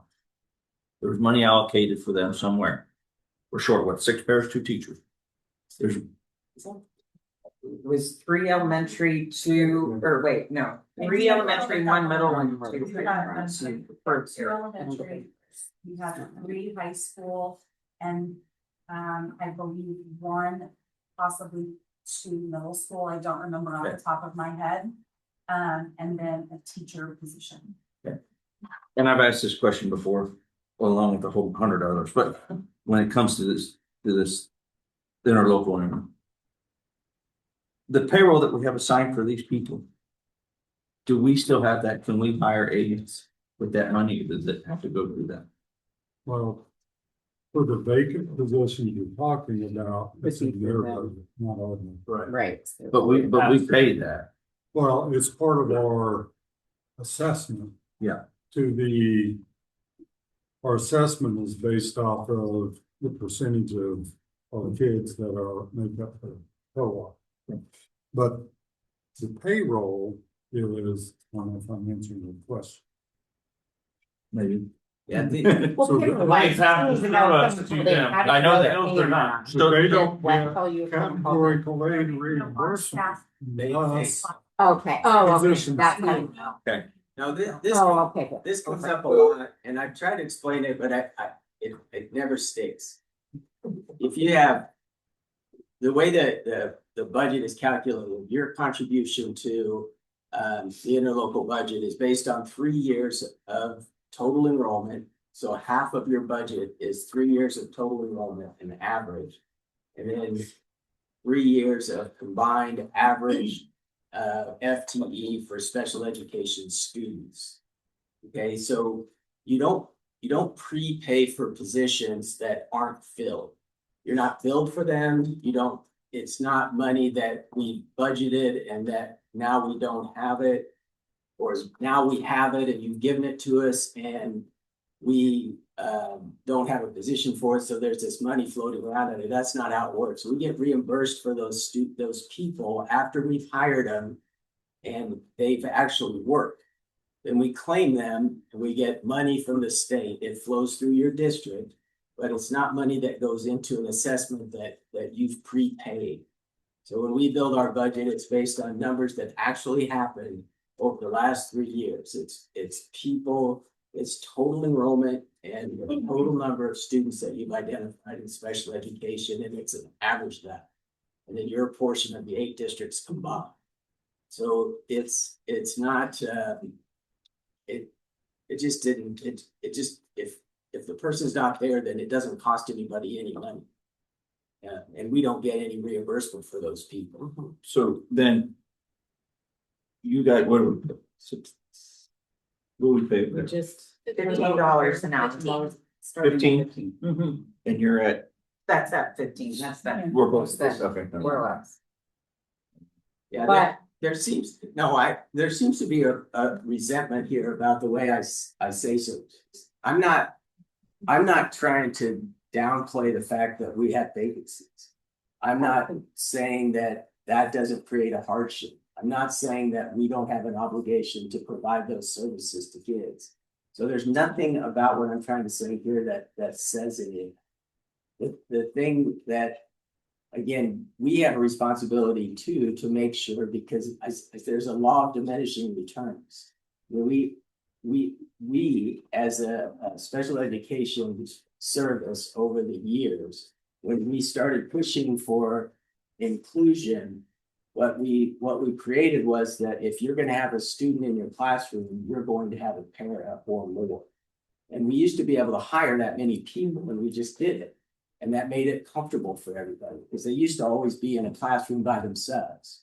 And we didn't have paras.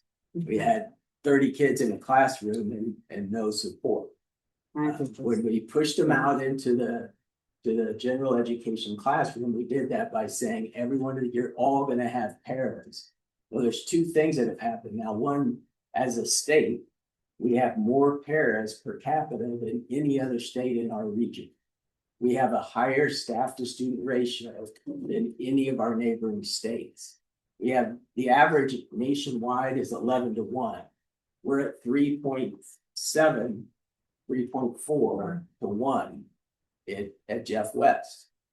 Okay. So I'm not saying that, I mean, we do better than everybody else. We have the highest graduation rate in the state. So there's something that's working here. Kansas is better than everyone else. But the system is not sustainable. There's just not that many people anymore who are going to leave their homes or leave their hourly jobs and come and do this hard work. I mean, these kids are, this is challenging. It takes tons of learning.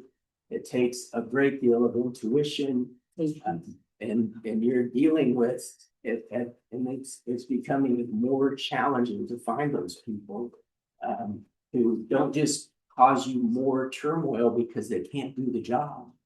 You know, so we're going through this process of trying to bring in good people to do that hard work, and then we need everybody's help to keep them. Because the investment in making them good is huge. Okay. So I'm gonna give an update to the board here a little bit later, probably about 11:30. On some of the things we're working on right now under their board goals and strategies. But those were written last spring when we brought people together. I think one strategy or one thing we need to add to the list. Pre-K through 12 is, how do we as a district aggressively recruit people into our buildings that will work with our teachers and support staff, because it is everywhere, but we don't have to accept without coming up with, how do we go after and get those people into our community, drawn to our community.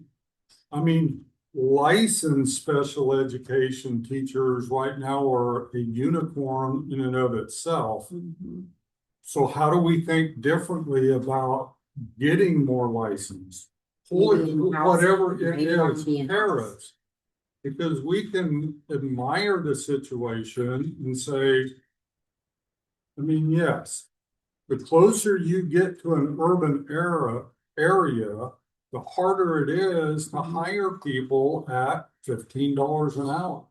Whether it is a bus driver, a food service, a custodian, a para, because they can drive, but that, okay. So how do we think creatively, and how do we add this to our priority list?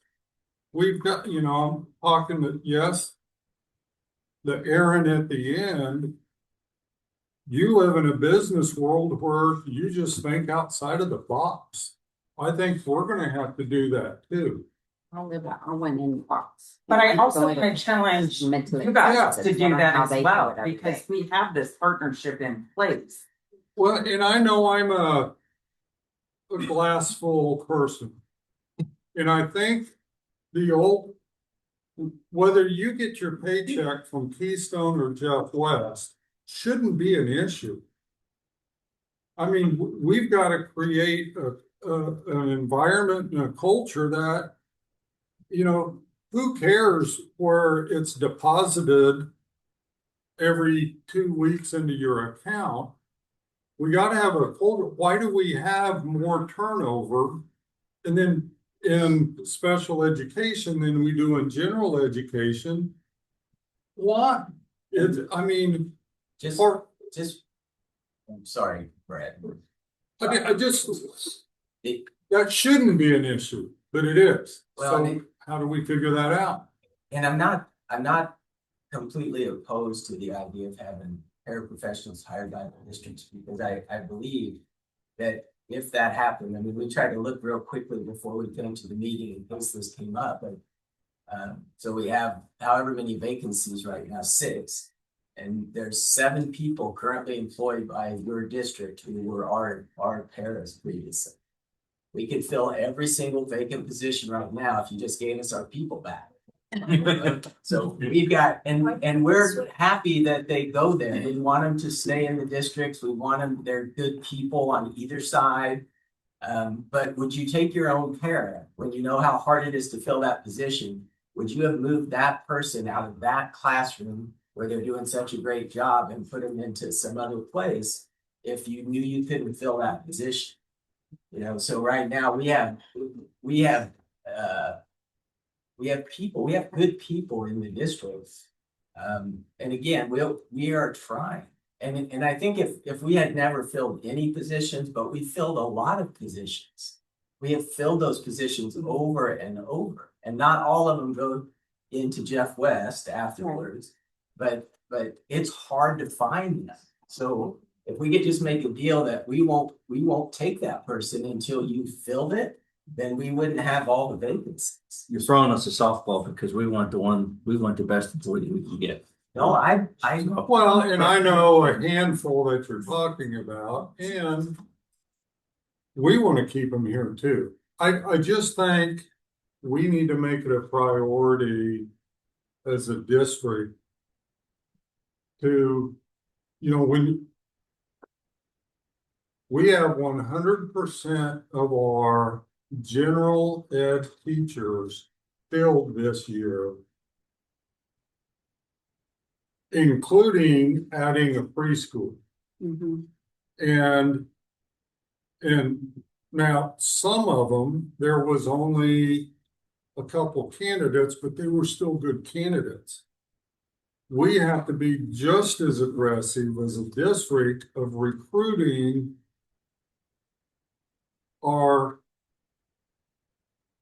they're paid by Keystone, but we've got to be just as aggressive too, and not just rely, you know, and I've seen a lot of progress over the last few months. We had some late resignations, we had some, but it seems like a pattern over years, and I just think this needs to be added when we talk about the board's goal on student success, staff recruitment, and retention. We probably ought to have something on there as a strategy. How do we go about? Because we've just had conversations about at our last 2 leadership team meetings, you know, how do we have to get out of the box to think about recruiting when you go to teacher fairs and there's no one there, or they've already been offered a contract? And this is general ed. We waste our time going to for general ed, let alone. So we've got to think differently about our partnerships with higher ed, building those relationships, getting names of people when they're freshmen and sophomore. So I think we've got to have a priority when it's not just thinking about general ed. We're going to have to, as a district, all right, folks, not everybody's aware of, but we've got from paras to licensed, but It's I easy just- to I just sit there think- To listen to Yeah. them. That's why no one asked me to do it. I chose to take time out of my life to do this because I couldn't wrap my head around it, you know? My kid can come home and say, I saw this happen a million times. And I'm like, oh, really? That's why I'm not in that position, you know? So I'm like, I have to go see and experience it, you know? So I guess my question is, do you have, like, I don't know your day to day. Do you guys pop in? Do you like check? I think that alone, even if I was only there for 1 hour of the day, would have been like, wow. I basically see it Matt, man. because I don't have that. I don't have a child with. But we've understood this forever. I understood, but until you're in this situation, you're like. Well, I get that. Not everybody can, and I do want to clarify that I have been so on this for so many years. Our hands are kind of tied. I would raise both hands if we could get everybody on board of hiring, building as many needs as we can. That's operating budget money. Because we did that a little bit and we tried to come up with some out of the box deals without stepping on the toes of our local. That did not go over well. So board goals, collaboration of everybody on how we can do this, because if we hire anybody, I mean, that comes out of here, and I think it sounds like that's a priority. When I learned about this many, many years ago, Doug and I have gone round and round about a lot of different things, but Mr. Talks Too Much is probably losing his babysitter, so I'll let the meeting go. But I do want to defend him a little bit on this because they have improved their process. They're handicapped by the amount of money they can get. I'm glad that the question was asked that you're not just holding out of the money. I won't stop that. I bet I will that- admit that I challenged him I mean, several times, but yeah. on this one, this is not a thing where Keystone's discriminating against Jeff West. They have increased wages over time. They're on limited money. They're willing to come here and have the conversation. Does that mean that it's okay for us not to have anybody there? But it's not gonna change, so we have to maybe we have a committee of board, educators, community to come up with a way that we could fix it, because Collaboration. we can't afford to hire our own pairs and leave the interlocal. Well, There was an individual a couple years ago that was trying to do that without any understanding of how we could not afford to do that.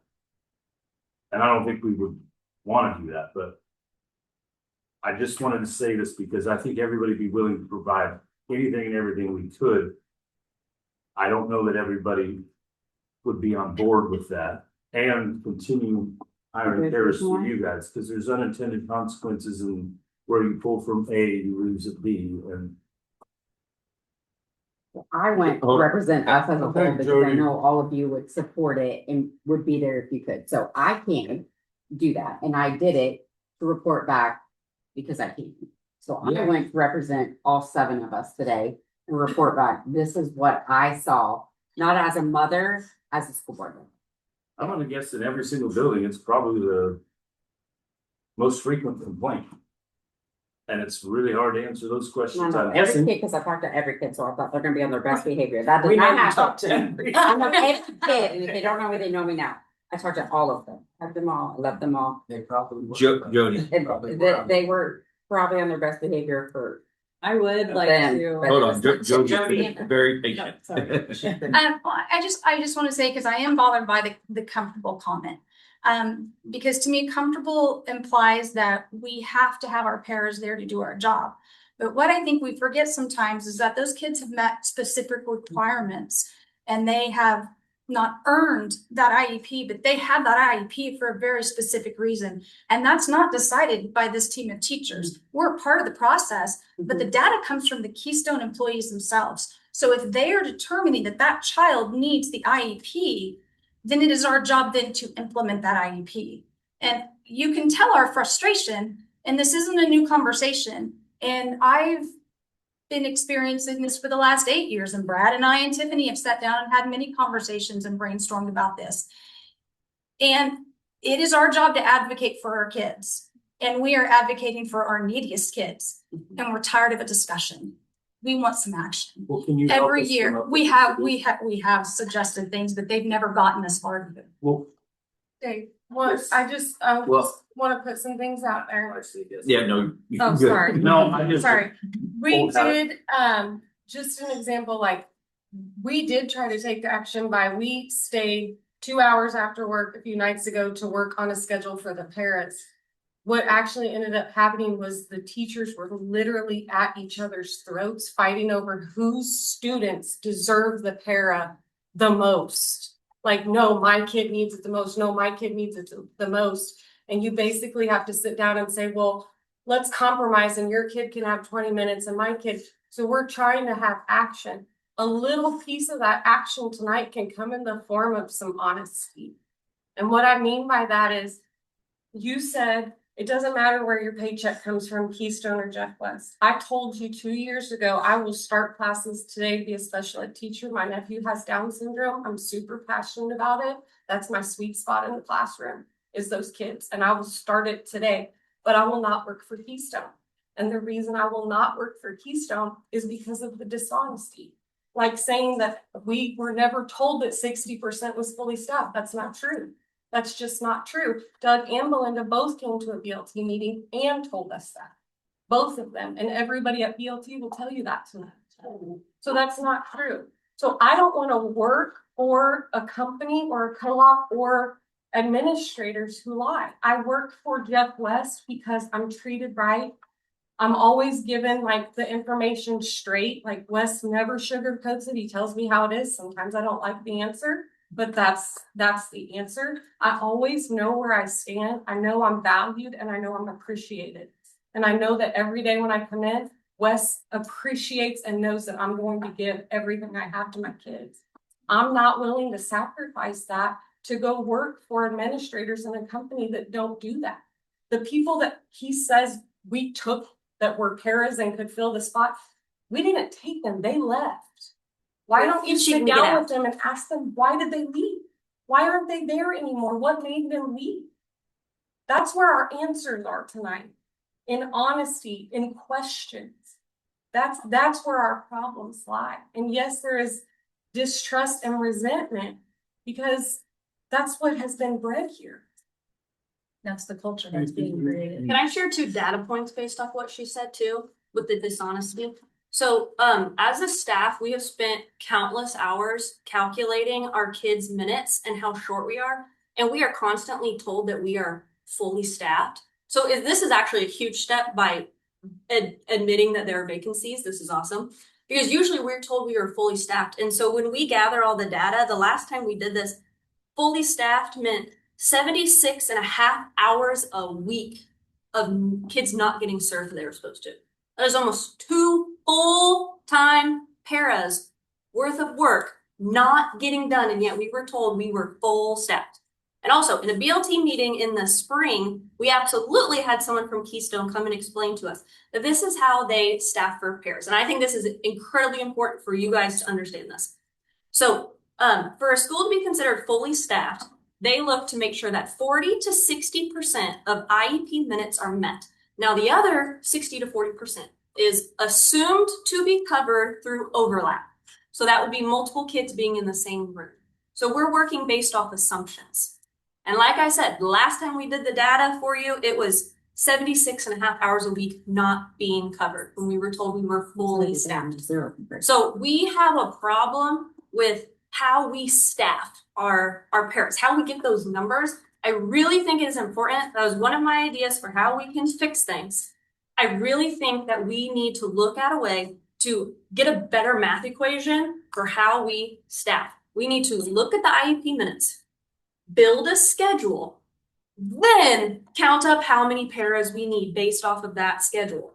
That way we're acting in reality and facts. Because when we just assume coverage, every single year we are short-staffed and we are angry. This is why that distrust builds, is because we are told you're full staffed and we all are looking at each other like, Billy's not getting covered in math, or Sally is served 2 out of 5 of days. What are you talking about, full staff? And that's why we get so fired up, because there is total distrust there. And then on a more positive note, I do have one idea. I love that the board voted for the half price preschool for staff members. Thank you. If we could make sure also, if that extends to Keystone staff that works in our district, I think that would be a wonderful way to get more paras in the door. I think there's a lot of mamas out there that if they were told, hey, you want to come to work and your kid will get half price preschool, I think they would get on board with that. So I We think actually had that as part of the Keystone report. I just wasn't, hopeful we would get to that. So thank you for bringing that up. So it sounds like we're in the solution Drop that. part of this conversation. So what? I have one question. We have that pilot program with, is that in second grade? Yes, super grading. Super group. How's that work? Working That great. semester? Can we recruit more? I mean, can we do more of that? If we can find college students that would be interested in that program, absolutely. The problem is one, well, yes, the answer is yes. Funding. But, well, it's Some, 20,000 a person. No And insurance, just 20. yeah, because Cooper is still a Fort Hays state school. And could that be a piece? Yes. Offering them, if you have a child that attends the preschool, yes, I think it's a combination. I don't think that isn't going to solve our para issue.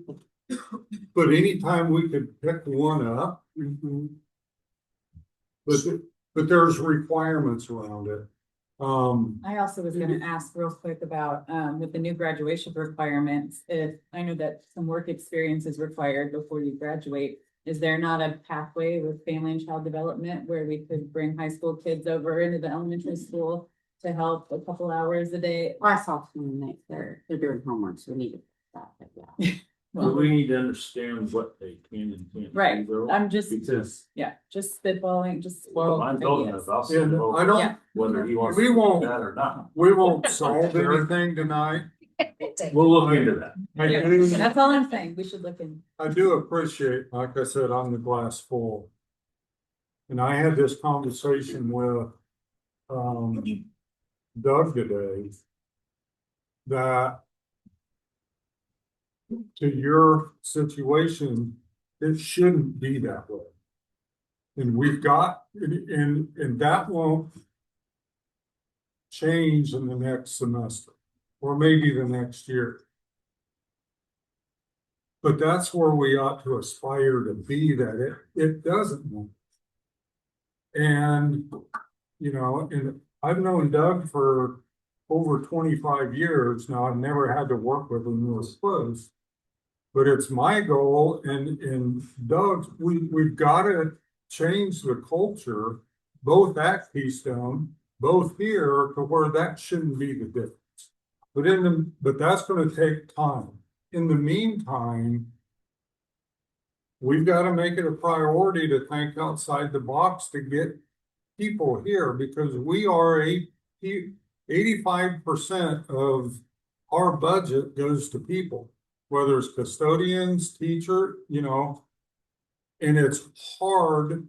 It's getting harder in general ed, but it's getting even worse in classified and in special ed to get not only salaries, but to get the quality of people to get into our buildings. And we've got to think about how we can advocate to get those people here. So when my daughter was in college at Washburn, she and another gal split up here in John. So I think it would be a good idea to ask Washburn Education Department, ask some of the places that are closed, maybe even kids that are online, doing a teacher type pathway. And she worked, I don't remember, 3 days a week and the other worked 2 or vice versa. And it was good. She learned things she wanted to do as a teacher and things that she didn't. And both of them have become teachers. And so, I mean, there's a resource we can tap, at least have. Well, I would, again, I just appreciate the sensitivity to this. But we recognize not only general ed, but even more special education. You know, and I know the administrators are probably over there and have something to add. But I think we ought to, next steps to put some. This is important to me because I'm not accustomed to being called a liar.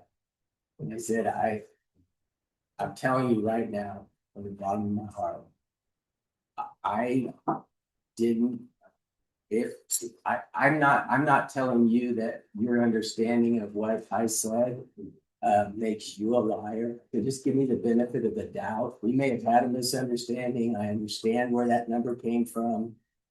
But I've never, ever believed that, and I've never intended to tell you that 60% was what I was telling you was all that had to be required. I just need that to be on the record because that is not anything that I would have ever said. And if you heard it that way, I'm sorry. I'm sorry. It wasn't good. I just want you to trust me on this. We're not ducking our responsibilities. We care about you and about the kids. That's why we're here. And we want what's best. You know, we're not trying to cut out of anything. We're not trying to keep from hiring good people. We're not trying to keep from training good people to have them in those positions. So I hope that from this day forward that we can have open dialogue, that we can talk about these things in a civil, respectful way, and that I would never, ever talk about you all in public the way I've been positioned here. So I would hope that we can stop that moving forward. My request as a board member though, and this is just from the bottom of my heart, just when you get the time or make the time, go in and watch the 3rd and 4th grade classrooms. Just so you can see what I saw today. To see that there's nothing there. There's no one there. And so I don't know if we think someone's there and supposed to be there, but there's no one there. And that's 6 classrooms, 20 IEP kids, no one. So my one request as a board member and as a parent, please go in and just observe. That's my one. Even if it's 30 minutes in each classroom, my request to you is please, for the love of God, just go in and see it. To understand what I saw, because I don't know the ins and outs of Keystone. I don't know. No one asked me to do it. I was like, I gotta go see this. They say there's a shortage. Is there a shortage? Let me go check. So my question is, please I ask of you, please go in and observe those 3rd and 4th grade classrooms. And I want to look into today, Mhm. you know, why weren't there people that were in there today? That's something Yeah. that we definitely. And take maybe a you look didn't know, at. and now you know, and that's my only request is that's me coming from me, please, can you do that? The other And thing then- I want to say too is we're ready to partner together Mhm. and to solve this vacancy issue together. It's ready to do it. You know, we have Mhm. been doing different pieces that have been successful. Word of mouth, Wes is our biggest supporter ever. Mhm. He brings a ton of people to us and we appreciate that greatly. And so we're ready today to work on this issue together. Mhm. We And agree I'm that. totally the advocate, but there's. Yeah, I mean, we Always. want to partner together Mhm. completely so that we can build from within. You know, if there's someone that wants to go to school, we have tuition reimbursement. We do that for our para staff who want to be teachers. We have to build from within right now. That's really the only way we can go. So when you recruit, when you advertise, do you advertise that you're willing? I don't know where we landed on Keystone parents in the preschool, if they were eligible for half the deduction. Yeah. We haven't got to that point yet. But when we get to that, can they advertise that on there too? Yeah. Yeah, that'd be excellent. We have another district that has done that, and I will say that did help us to recruit some different staff because of that daycare piece. We're gonna talk about that then. Yeah. So that was, That's a great example of how we can partner together. And I think when we first started out, we weren't sure of the numbers, how it was gonna, The preschool numbers? how it was gonna fund itself, but now that it's doing well. It's doing well. well, we'll know by September 22nd, so, so before we We get black on it, to people that, don't know that. thank you, everybody. Put it on our website. Last May, our vacancy count. But I think what caught my attention was the June or July. And all of a sudden, we had late resignations and stuff. And we've visited more about the concern in the last month than we've had, especially at the high school level. And it's just, so there's been a lot of work, but I think we can do better. I mean, and especially there's social media, we're getting text messages, we've got to get to Washburn more, and we got to start recruiting people early. And yes, it's not an action item tonight because we don't like throwing it out there to vote on things we haven't talked about. But we are starting the preschool. The board did vote to do half for Jeff West employees. I think that would be a great incentive. I don't believe we have any preschool students that work for one of our Keystone employees. I don't, I don't think so.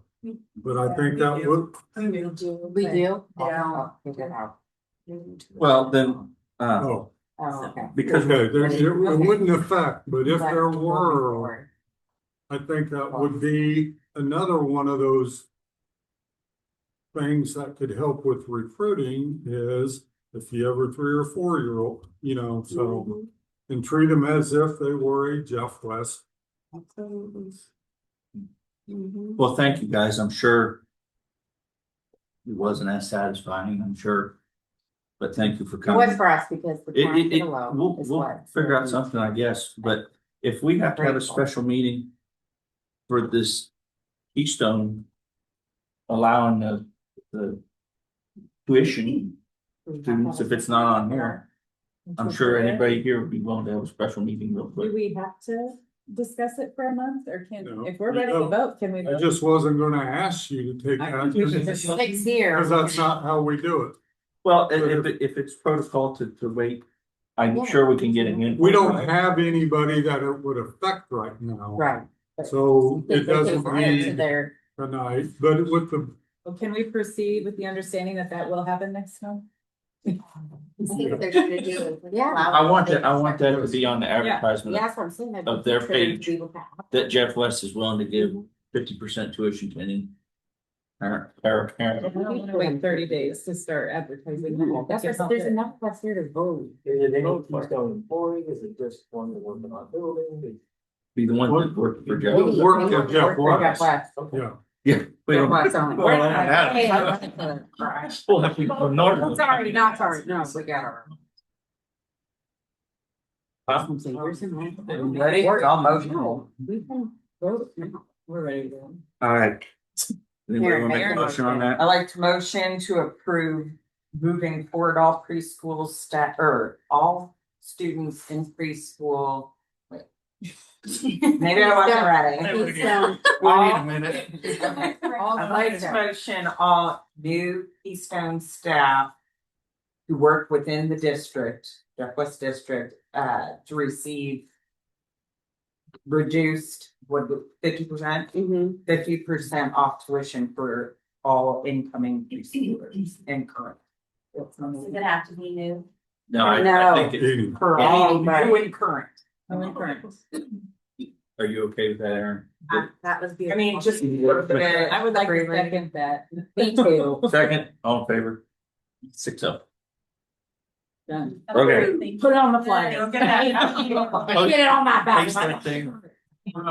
I think moving forward, the administrators and myself will get with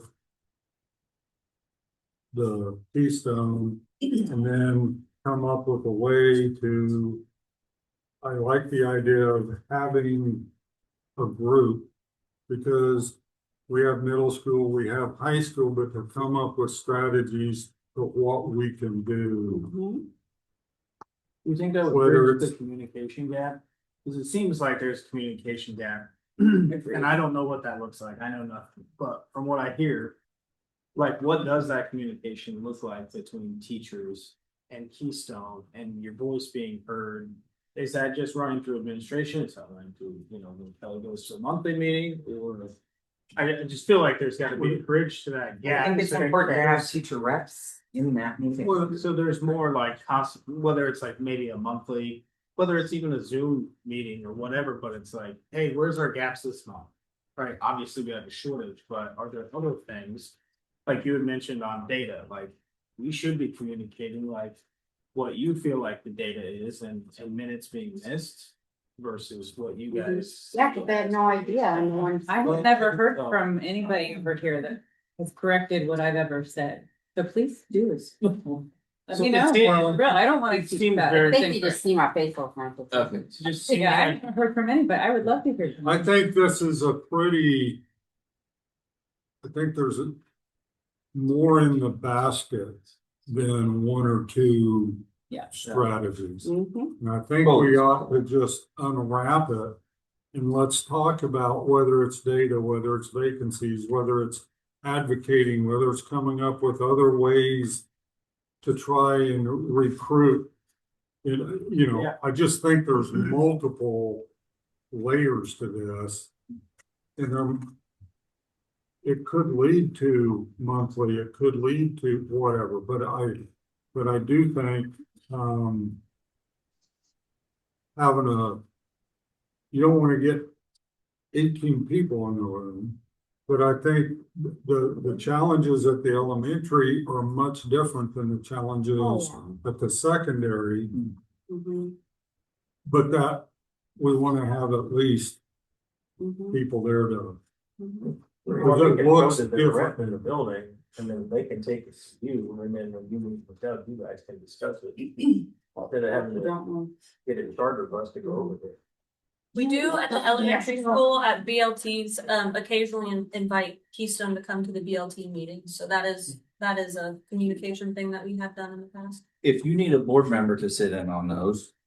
I'll do it. That would be good. That'd be I great. asked her, that come and go through town all the time. That'd be great. If that helps. Thank you. Thank you for hearing us. Yes, thank you for the opportunity. All right, Thank you. we'll move on. Well, Don't get sunrise. Thank you, Doug. Appreciate you all. Thank you so much for coming. Oh, you guys are Making leaving me right when wonder it's gonna and be I'm still fun. here at midnight. You don't wanna hear the budget? You guys don't want us to be at school. We need that. Thank you. all right. I almost finished the project. Did I go yet? Okay, put this thing in overdrive, guys. Yes. We need a quick room. Yes, I okay. was a hottie real bad. We need to make a motion. Yeah. Recent. Gosh. Motion to take a break from 8:40 to return at 8:45. Second. All in favor? 6-0. Thank you. If you would have finished it, I would have driven.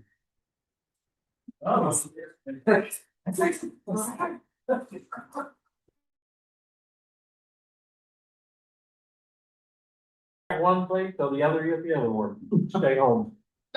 Probably see it on. Uh, It's like a high school or a high school girl. Oh, I'm Ready? staying at Bethany's all right, house. we're gonna continue in on this, meeting. Board issues. We're pressing. Good for you. Board issues, we have the budget that we have discussed several times. Enrollment several times. times. Brad, you might add in We already just said, yeah, on all that. 33, 32 plan. Okay, so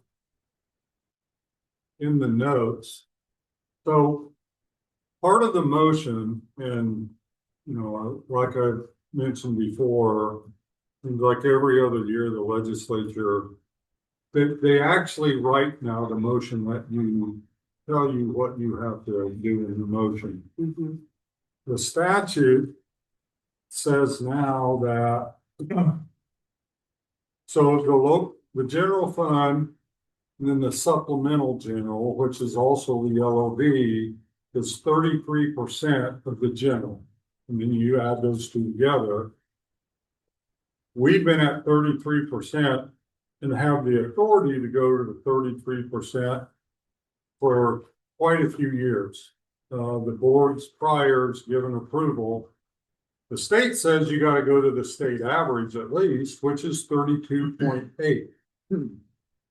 Well, it also now says if you go above the state average, then you got to include in your motion saying that you're going above the state average, which is only from 32.8 to 33. So when we read it, when the motion is presented, you also have to state in the motion, because the legislature says you got to state you're going that additional 0.2%. But you already have the authority to do because you passed the resolution. It also says that in your motion, you have to include that your budget is based off of a needs assessment, how you're doing academically, which we spent all last spring having community conversations, talking with the district leadership team. That's how we look at prioritizing. At some point, do we need to look at para support? But all of that, so our budget is based off of basically a year worth of prioritizing where we want to spend. We have not done salaries yet because we've been waiting. But the budget that is presented, if you have any more questions. Read it. I'm reading it. I move that the board approve the 2025-2026 local option budget at 33%, and after considering the district's needs assessment and academic performance, approve the 2025-2026 district budget as presented. Second. All in favor? 6-0. Update on enrollment. So we talked a little bit about, you have this sheet here. I thought what I would do is lay last year's next to it, which means if for the current year, we're at 19 3-year-olds, 4 4-year-olds. Now, a few of them, they may not physically be there, but they're getting services, IEP services at home. We have 40 to 41 in the building, got another one showing up. Anyway, 42 at pre-K, 850 K through 12. If you look at last year's, we were at 65 kindergartners last year, but they are now at 71 as first graders. So if you work from right to left, you got to go down. We're at 67 first graders last year, now at 70 second graders. So that's kind of how, but overall, we went from 825 to 850, and that's just K-12.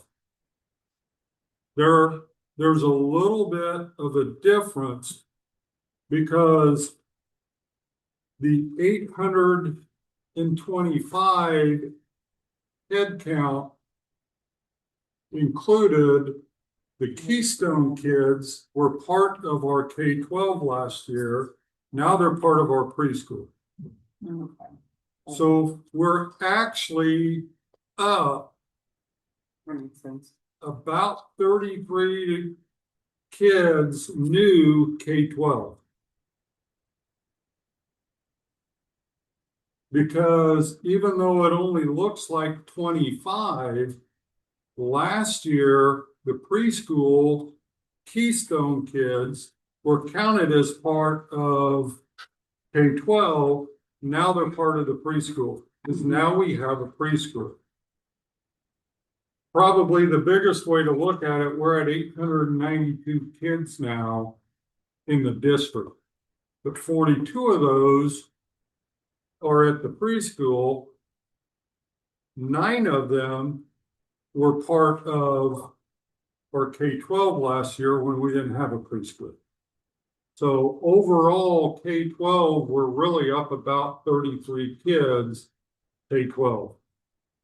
Some moved out, but they were replaced with out of district, and 23 out of district and 27 moved in. Some moved out and a few went virtual. They're still ours, but they're counted in another pot. So that's just to give you an update. As of Friday, there could be some show up, some leave. I think K through 12, once people get enrolled and get a few weeks into it, we typically don't. If they show up before the 22nd, we get funding for them. If they show up the 24th of September, they're our kid, we just don't generate funding for them. And we'll have kids move in during the year, we still educate them. It's really the preschool. We get a few calls, but the closer we get to September 20th, the more that's going to stay out. So just wanted to share enrollment numbers. Very good. I'm going to just keep going. Yeah, Keep going, on Bradley. rolling. It's all you. Keep going. I provided you with this letterhead, just trying to give an update on the board goals and strategies, just a few updates starting the year where we're trying to chip away at some of those things. For student success and preparation, we started the preschool, 42 students. It's just been great. You get time, come over and hang out, walk through. We have the open house coming up next week. But if you get the time during the day, it's just nice to. It's so fun to see all the littles. Oh my gosh, they love it. They You enjoy anything over there? It's the best. Obviously. You're not gonna get her back over. And if you really want to stand out there from 7:30 to 8 when people are dropping off, we have. It's just. It's fun. Is it? Yeah. So we now have, and Haley's been leading this work with our district leadership team and our building leadership team, KESA. That's the Kansas Education Systems Accreditation that was presented to you last fall. A lot of those goals are now aligned with our school improvement plan. So that's been big because our accreditation should not be different than what our school improvement plan and our goals should be. And for years, it seemed like that was something that felt like an addition to. The building administrators, they are working on developing a student leadership team, looking at grades 4 through 12, maybe even at the 3rd grade, using site councils. Each building's going to look different. But one of the things that we talked about this summer at the retreat was, why don't we get a group of students and hand them challenges and let them try to come up with strategies and solutions with parent community engagement, with staff recruitment, retention. A lot of these, because a lot of kids sometimes are more creative and think differently than adults. We always tend to, well, this is what adults would do. Well, sometimes we ought to ask our students. So we're putting together a student leadership team to help us think through and solve some of our challenges, because sometimes we get wrapped up in adult issues and they're like, quit thinking like adults. So anyway, we're excited to see where that goes. Parent community engagement, we have made some enhancements to the website. We have more that are coming. Aaron's been helping with some of that. Just trying to learn, hey, you know, just calendars, things to better inform our community, and we see things from other districts. Why don't we have that? So just working on some enhancements to the website, live streaming, not only the meetings. Tim Henniking just did a bunch under the athletics tab, so you can see every single game for every single sport and live scores. I would have been watching. Cool. I didn't know that. Yeah. That's awesome. It was on there Friday. I watched it. Oh, was it? That's cool. I meant the one You today. go to our website to do that? Yeah, you That's can so cool. And again, throwing that to our student leadership team to say, how do we get to the point where band concerts, vocal, you know, because right now it's wherever we have huddle. So in gyms and fields and other districts. So anyway, love to have kids come up with, you know, taking that on. And then increased focus just on our social media communication. Staff recruitment, retention. We heard a lot tonight that we probably need to put on here again. This needs to be living, breathing, because things will come up. Just to connect with higher ed before our students are recruited already by their senior year. Exploring a teacher pathway. We're looking into just growing our own. There is a career tech ed pathway. It's going to take staffing. It's going to take, but we're going to try to figure out, all right, well, what does that take? And then how do we get a teacher or carve that out in our schedule to make that happen? New software program. We got rid of our old, when people want to apply for a job, it was clunky. It was not user friendly. We went to a new one over the month of July. We didn't have a lot of people applying, but we had to shut it down to start up a new one. So we do have a new application program. And then again, providing incentives to staff that have children attending the preschool, including Keystone.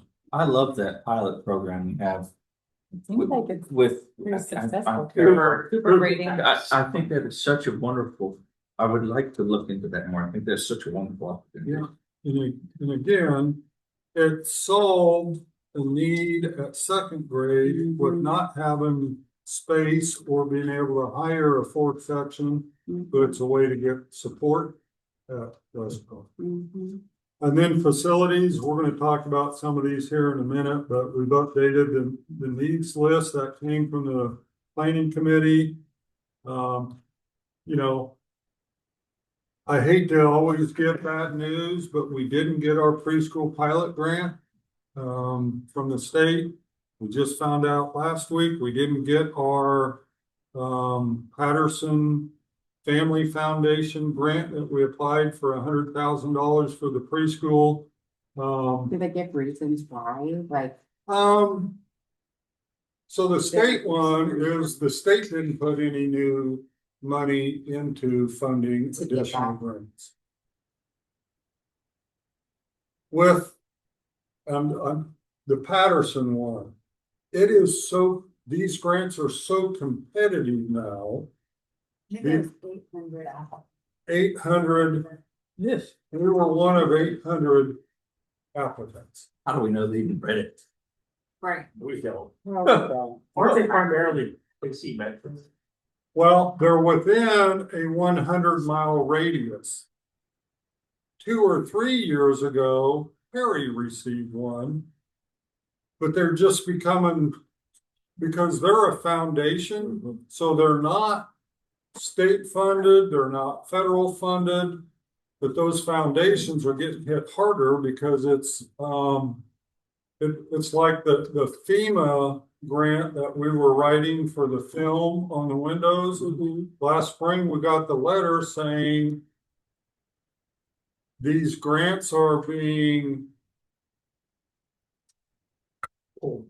pulled back because they don't align with, and it basically said FEMA's been wasting money and it doesn't align. So it's just getting more challenging, but I'm still waiting on one.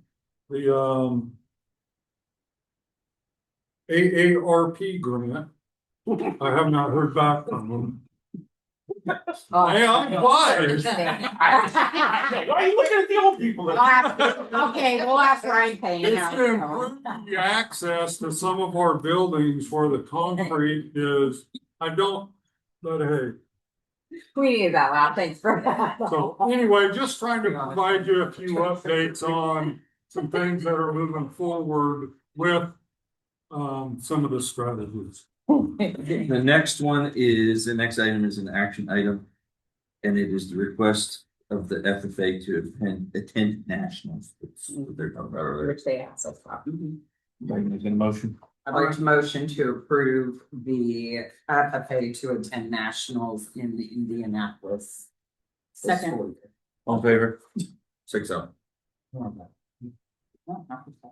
Okay, on to facilities, That's fine. discussion on facilities need in district growth. So, I don't know, first of all, on growth, whether or not being up the number of students this year is going to be an annual event. Right. Last year, we were down 9, but we turned 14 away because they happened to apply. The only way we're going to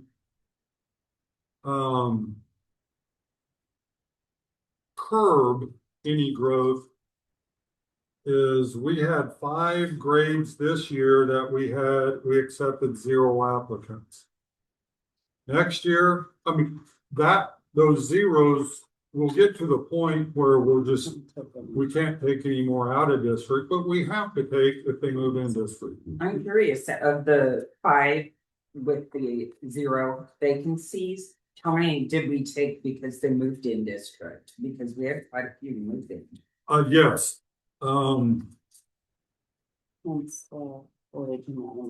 Yes. So if you look on this list and go from last year's number to this year, That's clever. 2nd grade, 3rd grade.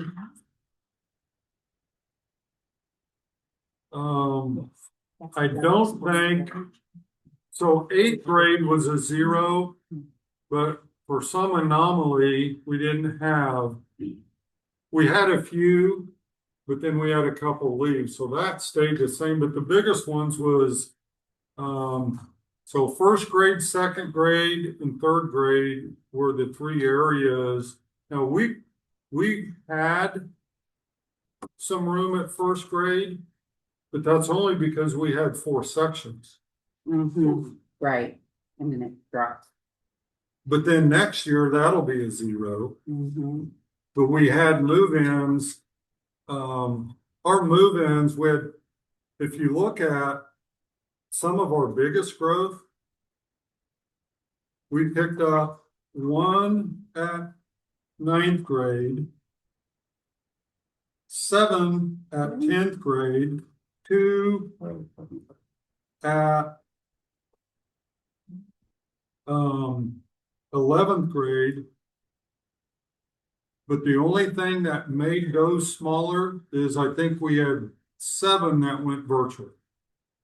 So they're not counted in, Okay. but they're still ours. They're under another formula.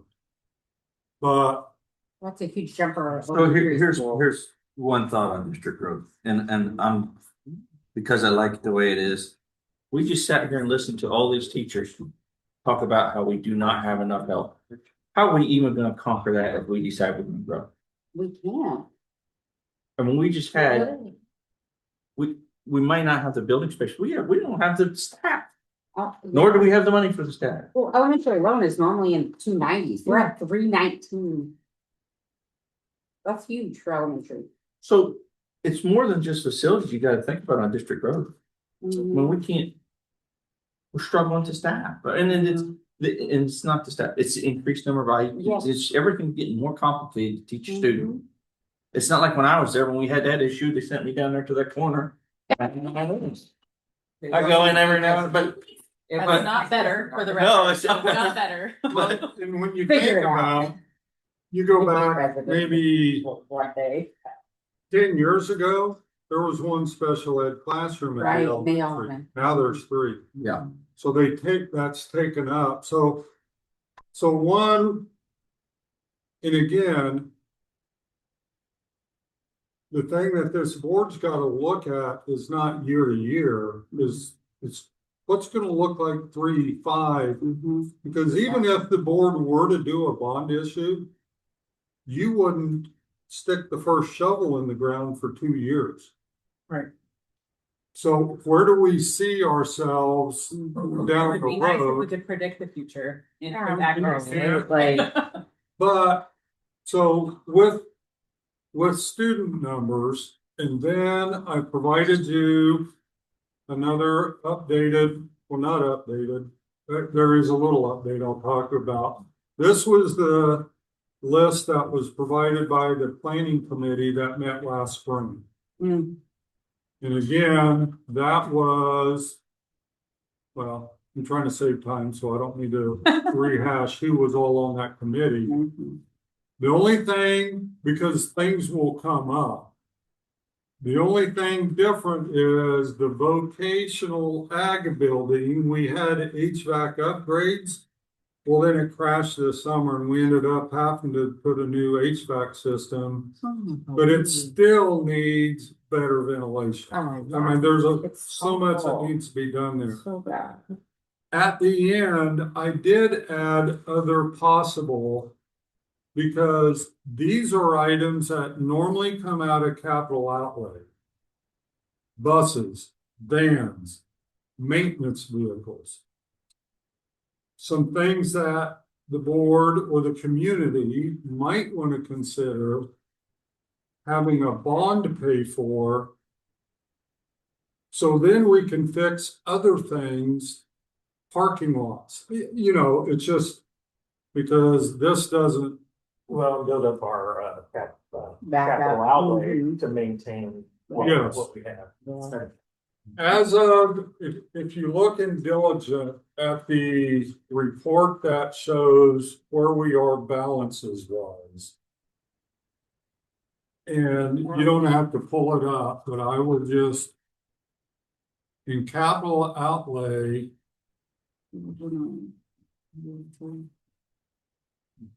we have already, since July 1, spent $214,000.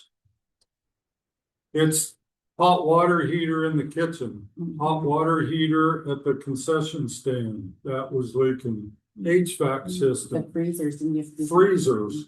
I mean, it's just, so I put a few things on there that, you know, the maintenance truck, the one that we haul sand in. You wanna, that's Barry falling hand.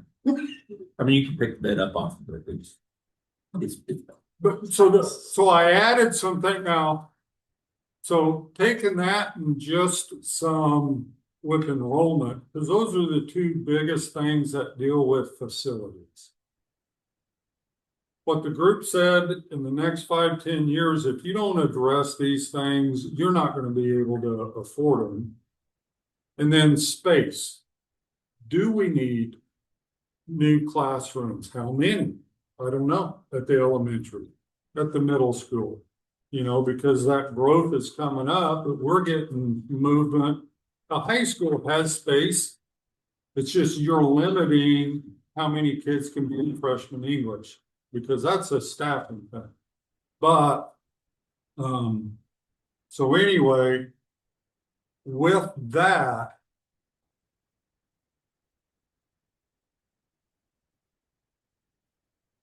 I'm going back down to the agenda. Discuss community engagement in that form. With that, Format.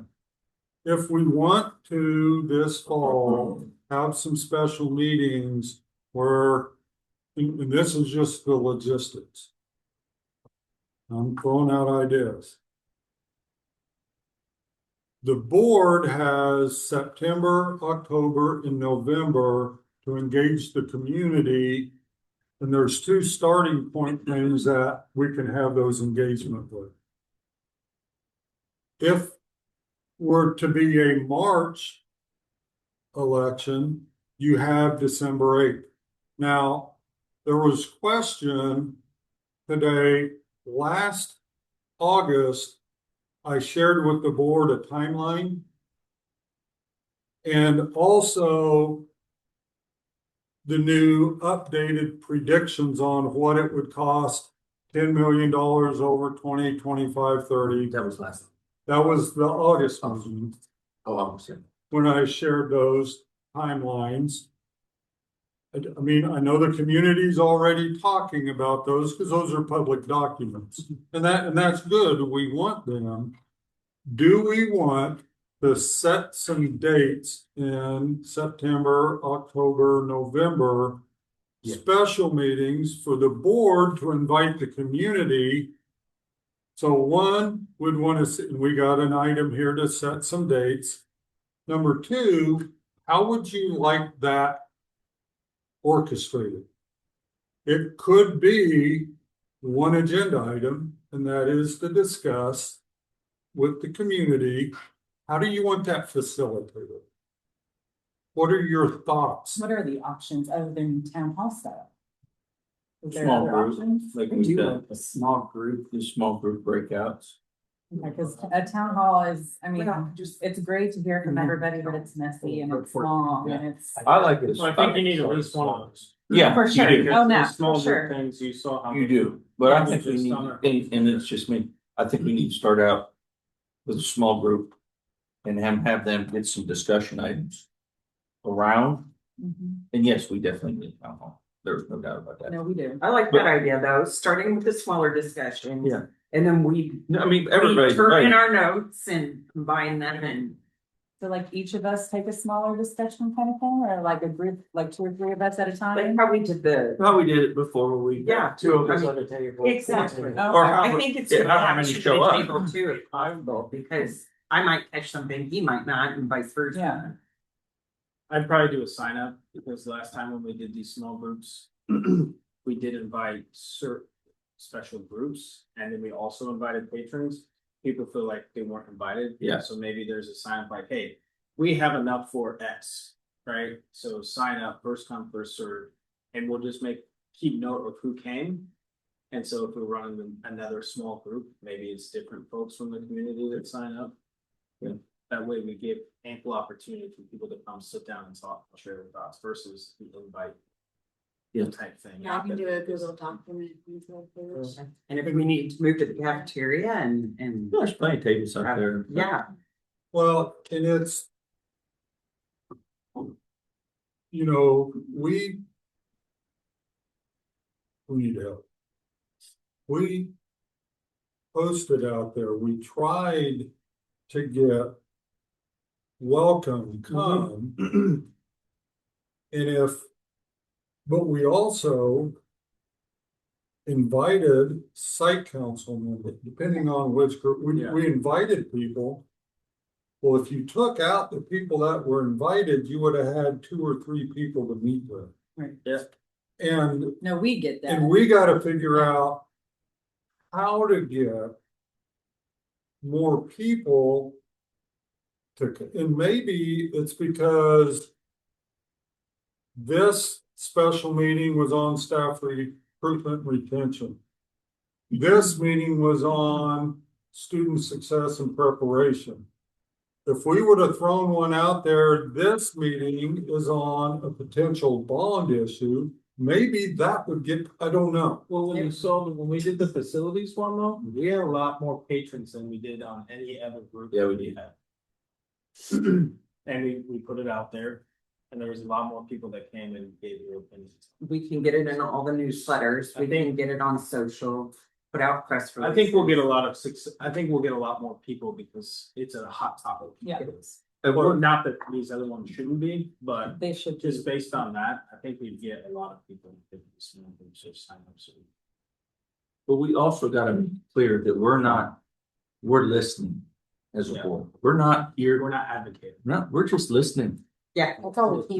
That's all we can do, you know? That's all we can do. It's so hard not to take it personal when you know they need it. But you know, on the other hand, it's like 2 more years. All I'm gonna get stuck with is the bill by the time my kids, you know, so Kids in the you were school. saying, Have so you get it. Yeah. But we need to just not take it personal and make sure everybody knows that we're just listening. You guys make the decision. That's, You're right. What we're doing is creating an opportunity. yeah, and if it's something they don't wanna do, then fine. You know, we do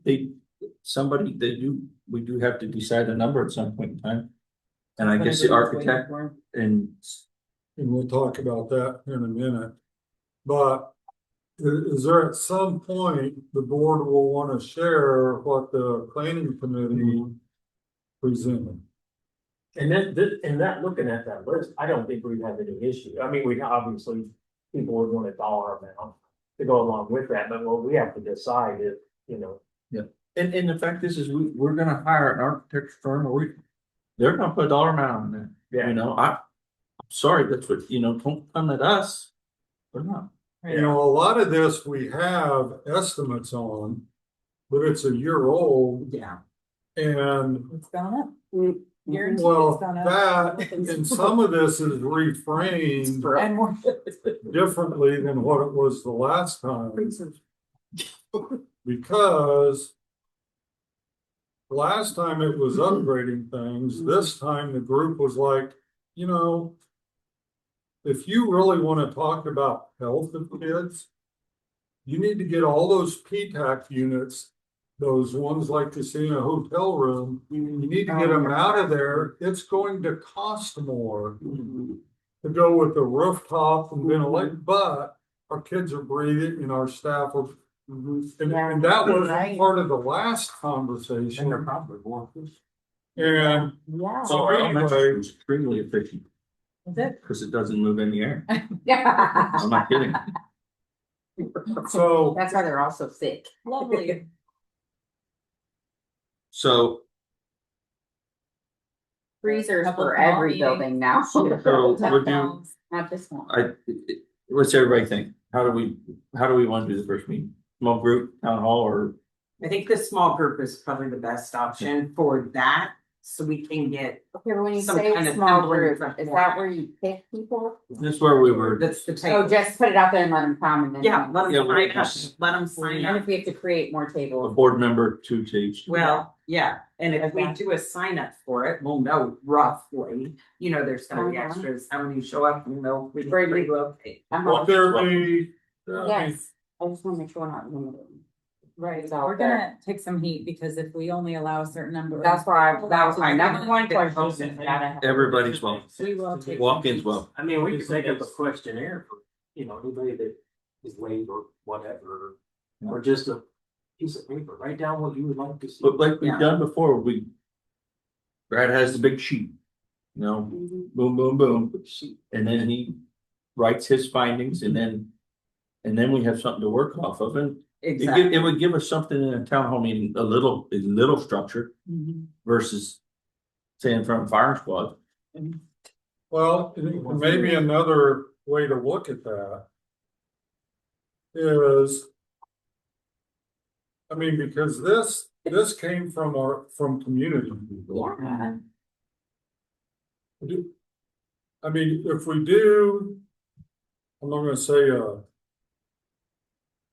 if they start out with not having any background information, you're gonna get all kinds of stuff Yeah, this that needs, we've had some experts already in our community Yeah. look at. Yeah. We could share this with them. And this was their task. You can go by facility, walk through, and then say, what are your thoughts around this? Yeah. As a start. Yeah. I like it. That way they're all starting from the same starting point. Yeah, we're not backing up. And we're not trying to recreate when we already What we already had some did. professionals, Yeah. you know, and, you know, Justice, at Chuck's. He's like, I've never done, he goes, I can tell you, and they talked about what you need. I couldn't give you a price on that because that's bigger than what we have Right, that done. makes sense. Big commercial. But they know, so anyway, and everybody was extremely helpful, because I sat down Oh, yeah. on Huntley. Everybody was extremely helpful, but me and HVAC is one of our biggest expenses. Justice was extremely helpful. Oh, yeah. You know, you see him. Somebody was complaining about the middle school gym heater not working. It's like, well, he was here 2 hours ago. Yeah. Quit again. You know, so he, I mean, Poor guy. yeah. So do we need to get something on the schedule then? Or- yeah, so we need to figure out a date. and before anybody sends me a text or email, typically it's a text. Heavy odors, is that what you're The gonna say? scoreboards are now going out at the high school. You guys gym. saw that on his. Where? The high In the school? high school. Yeah. Well, okay, they're 30 years old. Well, last year they were So do just we- missing bulbs and then now. And now that's- it's- He said it was blinking. Yeah. In his report, It was going on. it was still on. Yeah, so anyway, that's, You gotta get that done for about.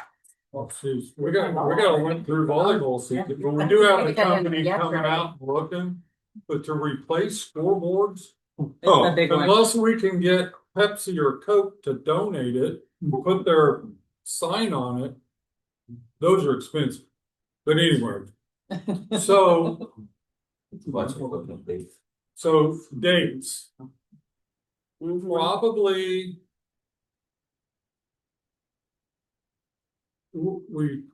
So wouldn't you think the commons area, because we don't have anywhere in the community. that's- I think Commons is fine. Mhm. So we're gonna I have do. to find a night that doesn't have Anything. an event or I'd say practice something. or, Do know that we're coming up, we have next week, too short, but then the week following would be homecoming. On Wednesday. Looks yeah. like Thanksgiving night. That's Everybody- also. Yeah. So then, then we're back, I mean, homecoming week is not a good week because there's an activity every Yeah. night. Then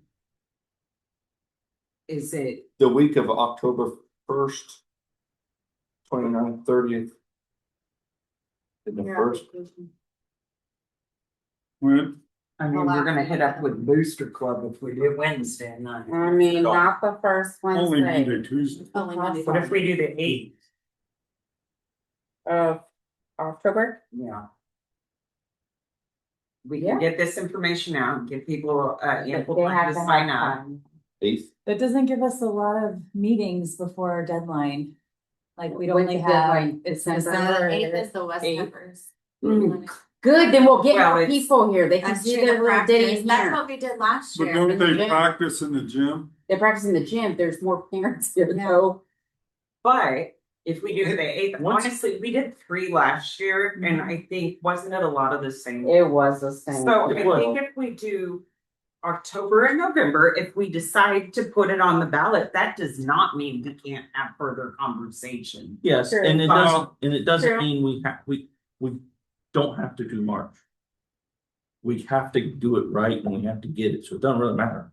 We don't have to do March, But you have to put it in by what, December? December.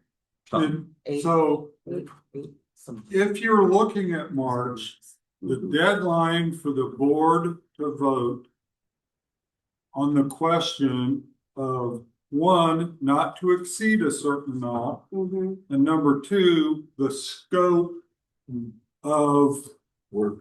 So this is more detailed. If you remember the question last year, it was broad about upgrades, at each facility. So we already have. Now, what's not on here is, do we need to add classroom space? That would be another thing that would be added to kind of the scope. The only thing that there's needs and then there's wants. So far, we haven't talked anything about, well, what would we want? Right now, it's just about, you need to fix this, or with growth, you need to consider some additional classrooms. Those are more in the need. And so that's what you would need to vote on at the December 8th is the scope and a not to exceed amount. What if we did 2 in October, since if we do it early enough in October, and then also switch up the days? I don't know how you guys feel about like a Sunday afternoon. I love a Sunday afternoon. Well, the reason I say that is by giving variety. If we were to do October 8th, that would be a weekday in the evening. And then we could do it late in October, a Sunday afternoon. Sundays are, that's my one day I don't do anything. I try not to do anything. I do just like a lot of laundry. Can we just? Yeah, I mean, Just a suggestion, but what if we get the first one at least figured out and then we can also determine? So it's the 8th, okay? Yes. I mean, I threw it out. Fine with me, yeah, pretty good. As our first one, Yeah. we're saying September. I know No, nothing in that's not September. right. Well, we have 1 week, then it's homecoming, and then the next week turns into the first of the month. The week of the 22nd doesn't work for anyone. So you could do the first. Well, that's booster club. Yeah, Brad, Okay. you're looking at that calendar. I know you see it.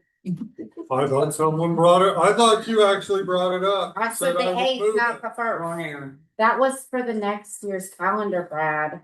Okay, It's already in the 8th book. work for everybody. Yes. Let's go do the 8th. Okay.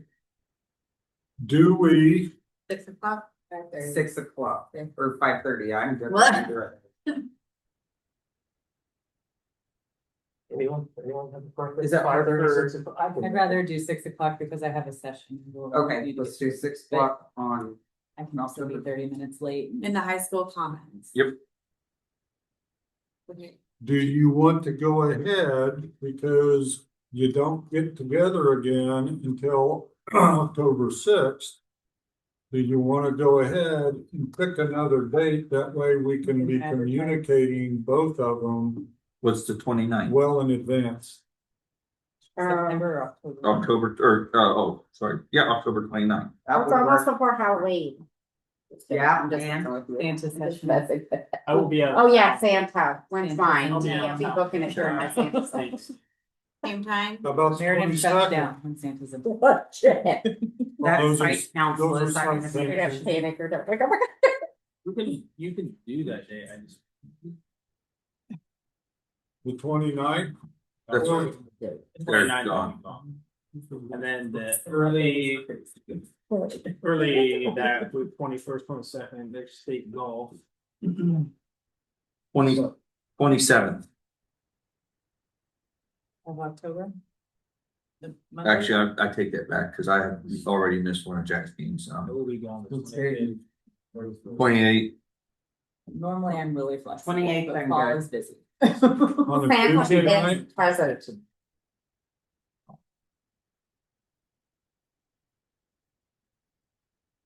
November 5th. That's election. day. If I have to That's miss, my I Santa can. session. Yeah. Hey, it's November 5th. Okay with everybody. Works for me. Santa said, "Can I leave?" That's Booster Club. Yeah, that's And- Booster Club, And guys. election day. I hate to Yeah, say some are there in it, the but let's shopping just cart. plan it without this guy because. Yeah. Okay, let's go with this and then we can What, figure this 28th, out. 29th. what did we say, November 12th? October 8th October at 6 o'clock. Yeah, got it. Okay, which is The other one Wednesday. was October what, 20 something? 29. Or 28. Derek is gone. That's a. yeah, no, I can't. I don't think we're gonna be able to have all of us work Okay. around everybody's. So do you wanna do the Tuesday or Wednesday? Wednesday. What are you talking about? October 29th? Yep. Okay. I won't be there, but that's okay. It's not big. How about the 28th I could do the 28th. on Let's do the Tuesday? 28th then. Yeah. One on a Wednesday, one on a Tuesday? I can work good. 6 p.m. Yep.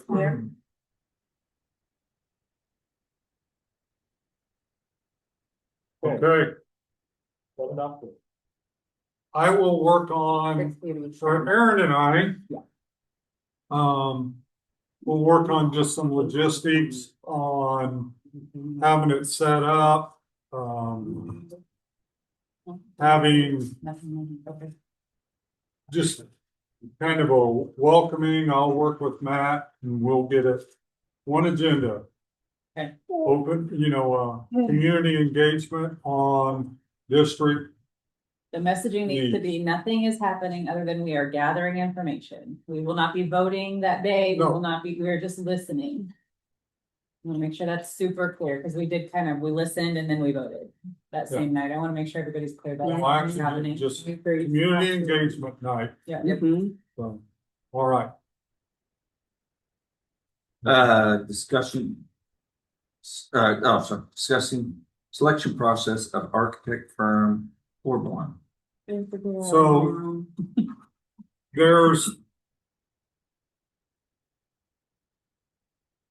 there's no requirement that the board has to interview for architectural firms. Since they're providing a service, you could just go pick one. Well, we haven't done a bond issue for so long that as a board or as a district, we're not, there are some districts, like the last district, I was superintendent, they used the same firm over the last 25 years. Every time they were adding on, every time they used the same firm. We don't have that relationship with an architectural firm. One recommendation would be find 2 or 3 that have a history of working with districts our size. We probably don't need someone that is building for Blue Valley. There's just another whole, we're not in that market. We're looking at a couple extra classrooms maybe, and so districts that or firms. There's one out of Topeka that is actually doing the Oskaloosa facility for Keystone. That's HTK. Yeah, they've been great. And they've worked with school districts on projects our size. There's one out of Wichita that does a lot of 4A on down school districts. Now, that doesn't mean they don't do any bigger ones, but I'm familiar with them. There's 2. We could invite. What was the name of this? SPT out of Wichita. There's other ones out of Wichita. There's some out of Kansas City area. I'm just not. I can find some other ones. I think a minimum of 3. I do. So you talked to Oskaloosa and you know who they use. Have you talked to any of the school districts that are kind of our size on some of their expansions, like Putin, for example, in their Perry. elementary school? Yes. Or Perry. Yes. So that's where I would go. Yeah. SPT, I know just because word of mouth, I know a lot of school districts our size they've worked with. I would visit with Perry, but I know HTK has worked with several. I know SPT, but I can get a third one, invite them. So we would need to find a time that the board would want to set down sooner than later, one agenda item, meet architects and select, and then which ones you guys get together and you talk about which one you think best. You're basically interviewing a wedding planner. I mean, it's Seriously though, yeah. it is. Which one do we think we like their style? We like their fee schedule. We like their, I will get some questions for you that would be good questions to ask them. But they're going to come and present to you what they've done for other districts, and then you have to decide which one do we think best fits our, because there's things on here, we don't need to pay an architect percentage Right. to accomplish. There's some things we can do. A free different. But there are some things, so anyway, I will work on that. I will get a third. But then you need to decide when would you want, because each one of them will probably take an hour to hour and 15 minutes. So we try and knock all those out in one day. Well, you don't want to do that on a regular board meeting night. No, that's when we're really be spending the money. We've already been here for. Now, you could, as a group, try to pick a day to say, when can most of you be here? Yeah, because we gotta have the ability. During the day, Because- it's actually way more flexible. Like on a Monday, I can do it during the day. I love daytime. Let's do that. Well, trying to, if you would answer, You have to do that by yourself. we could do a Google form, whatever, but if we did 3, you'd probably want to do like 2 in the morning and 1 in the afternoon, or 1 in the morning and 2 in the afternoon. Superintendent. But you're not gonna want to drag it out. It's like a superintendent. It's a interview. whole day deal, several days. Yeah. I'm wide open. During the day, I am way more flexible than evenings. Way. So I guess we, day where there's school. Substitute. You won't have to, they call the meeting to order and they interview. You won't, we'll cover for that. You're not, so do we just. You don't have to You be left there. out. So SPT, for example, during which, so we probably need to get a handful of dates that might work for them in the next 2 weeks. would be Yeah. my guess, right? Same thing with HTK, but just coming up from Wichita, probably need to be. Start trying to get some dates and see if they work for us. So what we would look at is, and we could even do the interviews if we could book the conference room at Ozaki. We could do it in there and you could walk in, call the meeting to order and walk right back out. And we could visit the preschoolers. then in between, you could visit the preschoolers and go over to Casey's and get a couple slices of pizza. We'd have food there. We'd have food there. Is this not something you could do through Zoom? Yes, Because the Wichita people, I was thinking maybe that would be better. they will, I guarantee you, every architectural firm will want to be there in person. Okay. Because they will, Their sale. well, they're going to want to be there. There's nothing more valuable than an in-person when it comes to, but Do we have the capability, say, if during the day where John could zoom in? yes, I mean, We if you- just need 4 of us, or does it matter? We don't need a quorum, right? You need at least 4 to be able to make a selection. Okay. Right. If we have a set. Right. Now, you could have 3 of you bring a recommendation to the board. True. I prefer the more there, Yes, the more the the better. better. Then to have another meeting after that is like. And it's just more transparent. And if we're gonna do it like we did the Yeah, superintendents, we just do, I would prefer to just do it all one day. We bring in lunch and we don't, I mean, we just. Yeah, if food is not involved, I'm not coming. So. No, I'm Really, not. that's the company schedule. If we send it, I'll take the day off. Yeah, Me and if too. we could avoid a Monday or Friday, that would be. Mondays and Fridays work best for me. Me too. Mondays work the best for me. Mondays not W4 days. Are we jumping the gun at all by doing this? On that part of it. Well, Well, do we know how to do it? So- Pass if they don't get I hired. mean, if we're doing this before our first conversation, are we jumping the I gun? don't think Well, we're so. not hiring, we're just interviewing. If we're to make doing the sure it's a thing. interview, it's just that, because we're still gonna have to have. We want to knock this out now and figure out who it's gonna be. Instead of later. And that way, when we have our first meeting, at least in that time frame, we'll be able to collect more data by the time we get to town hall. Okay. That would be my. Yeah, you're right, yeah. Well, Because It is good we to have a them lot there of for data that already, 100. but Mhm. it's just, we know we have one thing checked off of the box. and the way the architects work is. I mean, this is their business. They know that. And I'm making this up. I make up a lot of numbers and statistics. No, you don't make them up, you know that. Half of Figure out the how ones we know that they get engaged with. Either the bond doesn't pass.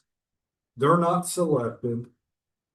Whatever, It's their. but that's what they do, knowing that we'll land half of them or 40%. So do we pay them anything? then? We don't pay anything unless the bond is passed. Okay, That's where they're, It'll all be on contingency. Yeah. Yeah. yeah, I feel better about that then. yeah. Yeah, And if I can interject, sorry, the instruction something, They they will give us insights of what to do and how to handle the mob. And how to narrow questions and keep things focused of, don't go off on talking about what kind of finishes and hardware we're gonna use. Don't worry about that. They're gonna say, this is the structure, focus on these 5 things and keep that on topic. And they will, I'm glad you said that, because they will also, after the board, because your role right now is engaging the community. Mm-hmm. After December 8th, Then we don't. as a board, you still inform, But we can't be. and the architectural firm, they can then make flyers, things that have information for the board to send out in, Yeah, early Christmas. so. Uh, Do you want to look at a date? That way, if I reach out to HDK, SVP, find a third one, I can give them a tentative date. I mean, Tuesdays are pretty brutal if it's in the morning, but no, other day than that. during the day, I'm pretty good. I'm pretty crushing on Saturday. I'll work around whatever day you go. Whatever day you pick, it'll be the worst possible day for me to take off. Okay, so I got a question. We'll get tomorrow. What if we have the 6th of October? That's board meeting day, because you could do interviews in the morning and afternoon. And then you would have time that evening to make a selection. A lot of time together, guys. A lot of time together That's a that good day. We rearrange. That's good. Yes. Yep. Roll with it. Okay. What time? 2 in the morning, you said? Well, we'll get, That's when we're gonna end it. I will reach out to them. That gives them a month. Well, a couple of them. And then I'll work on a third. I'll reach out to some other neighborings, 2 other than those 2. There might be a group out of Johnson County. Fair. But, Yeah, we can't afford that. but we might Sounds have good. some for I like later. it. Thank you, Greg. All right, we're getting into the executive session, personnel. Hold on, let me make sure I'm done. Do you have your paperwork? Do we need an executive session? I think we all know what it is. Or do we, is there just? I read it, I mean, so there's two, one personnel, in case you have any questions on, there were some updated ones. Yeah, You got questions? no, I have no questions. And then the other is just because as we get closer to September 22nd, we also get closer to having a conversation with the three board members that negotiate. Okay, where are, Well, that's a separate executive session. that's a separate executive session. So the question is, do you need the executive session for personnel? We probably do just because of the transactions that happened today with the bus driver. The hiring that was added on. So 5 minutes. yeah, real quick. Mr. President, I move to enter executive session for KSA 75-4319 for a period of 5 minutes at 9:46 PM to discuss personnel issues and non-elected personnel under Ohio exception, including Dr. Nguyen Swander, with the open meeting to resume in the board room at 9:51 PM. Second. All in favor? Yes. So, Yeah.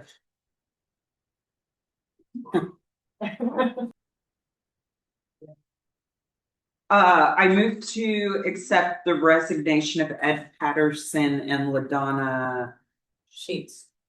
Sheets as presented. Second. in favor? 6-0. I move to fill the following positions: Jill Henry as co-homecoming sponsor, Amber Fuller, Pep Club sponsor, Jamie Templewood Wolf prom sponsor, and Kayla Gardner co-prom sponsor, as well as Scott Stanley for bus driver position as presented. And Amber. And Amber Fuller, no. Yeah. Oh, yeah. And Amber Spice is the food service director for the district. Second. Second. Or did you second? No, he's telling us. 6-0. Yeah, investment. No. Quit saying that. I knew what he meant. Yeah, me too. How many do we need for this? Oh, sorry. Brad, what do you want? 10, up to 10. 10. You want 10. at least? Oh, no, thank you. Mr. President, I move to enter executive session for KSA 75-4319 for a period of 10 minutes at 9:52 PM to discuss employer and employee negotiations under the FOMA exception, including Dr. Nguyen Swander, with the open meeting to resume in the board room at 10:03. Second. 6-0. And there were Yeah, thank you. Yeah, I wouldn't.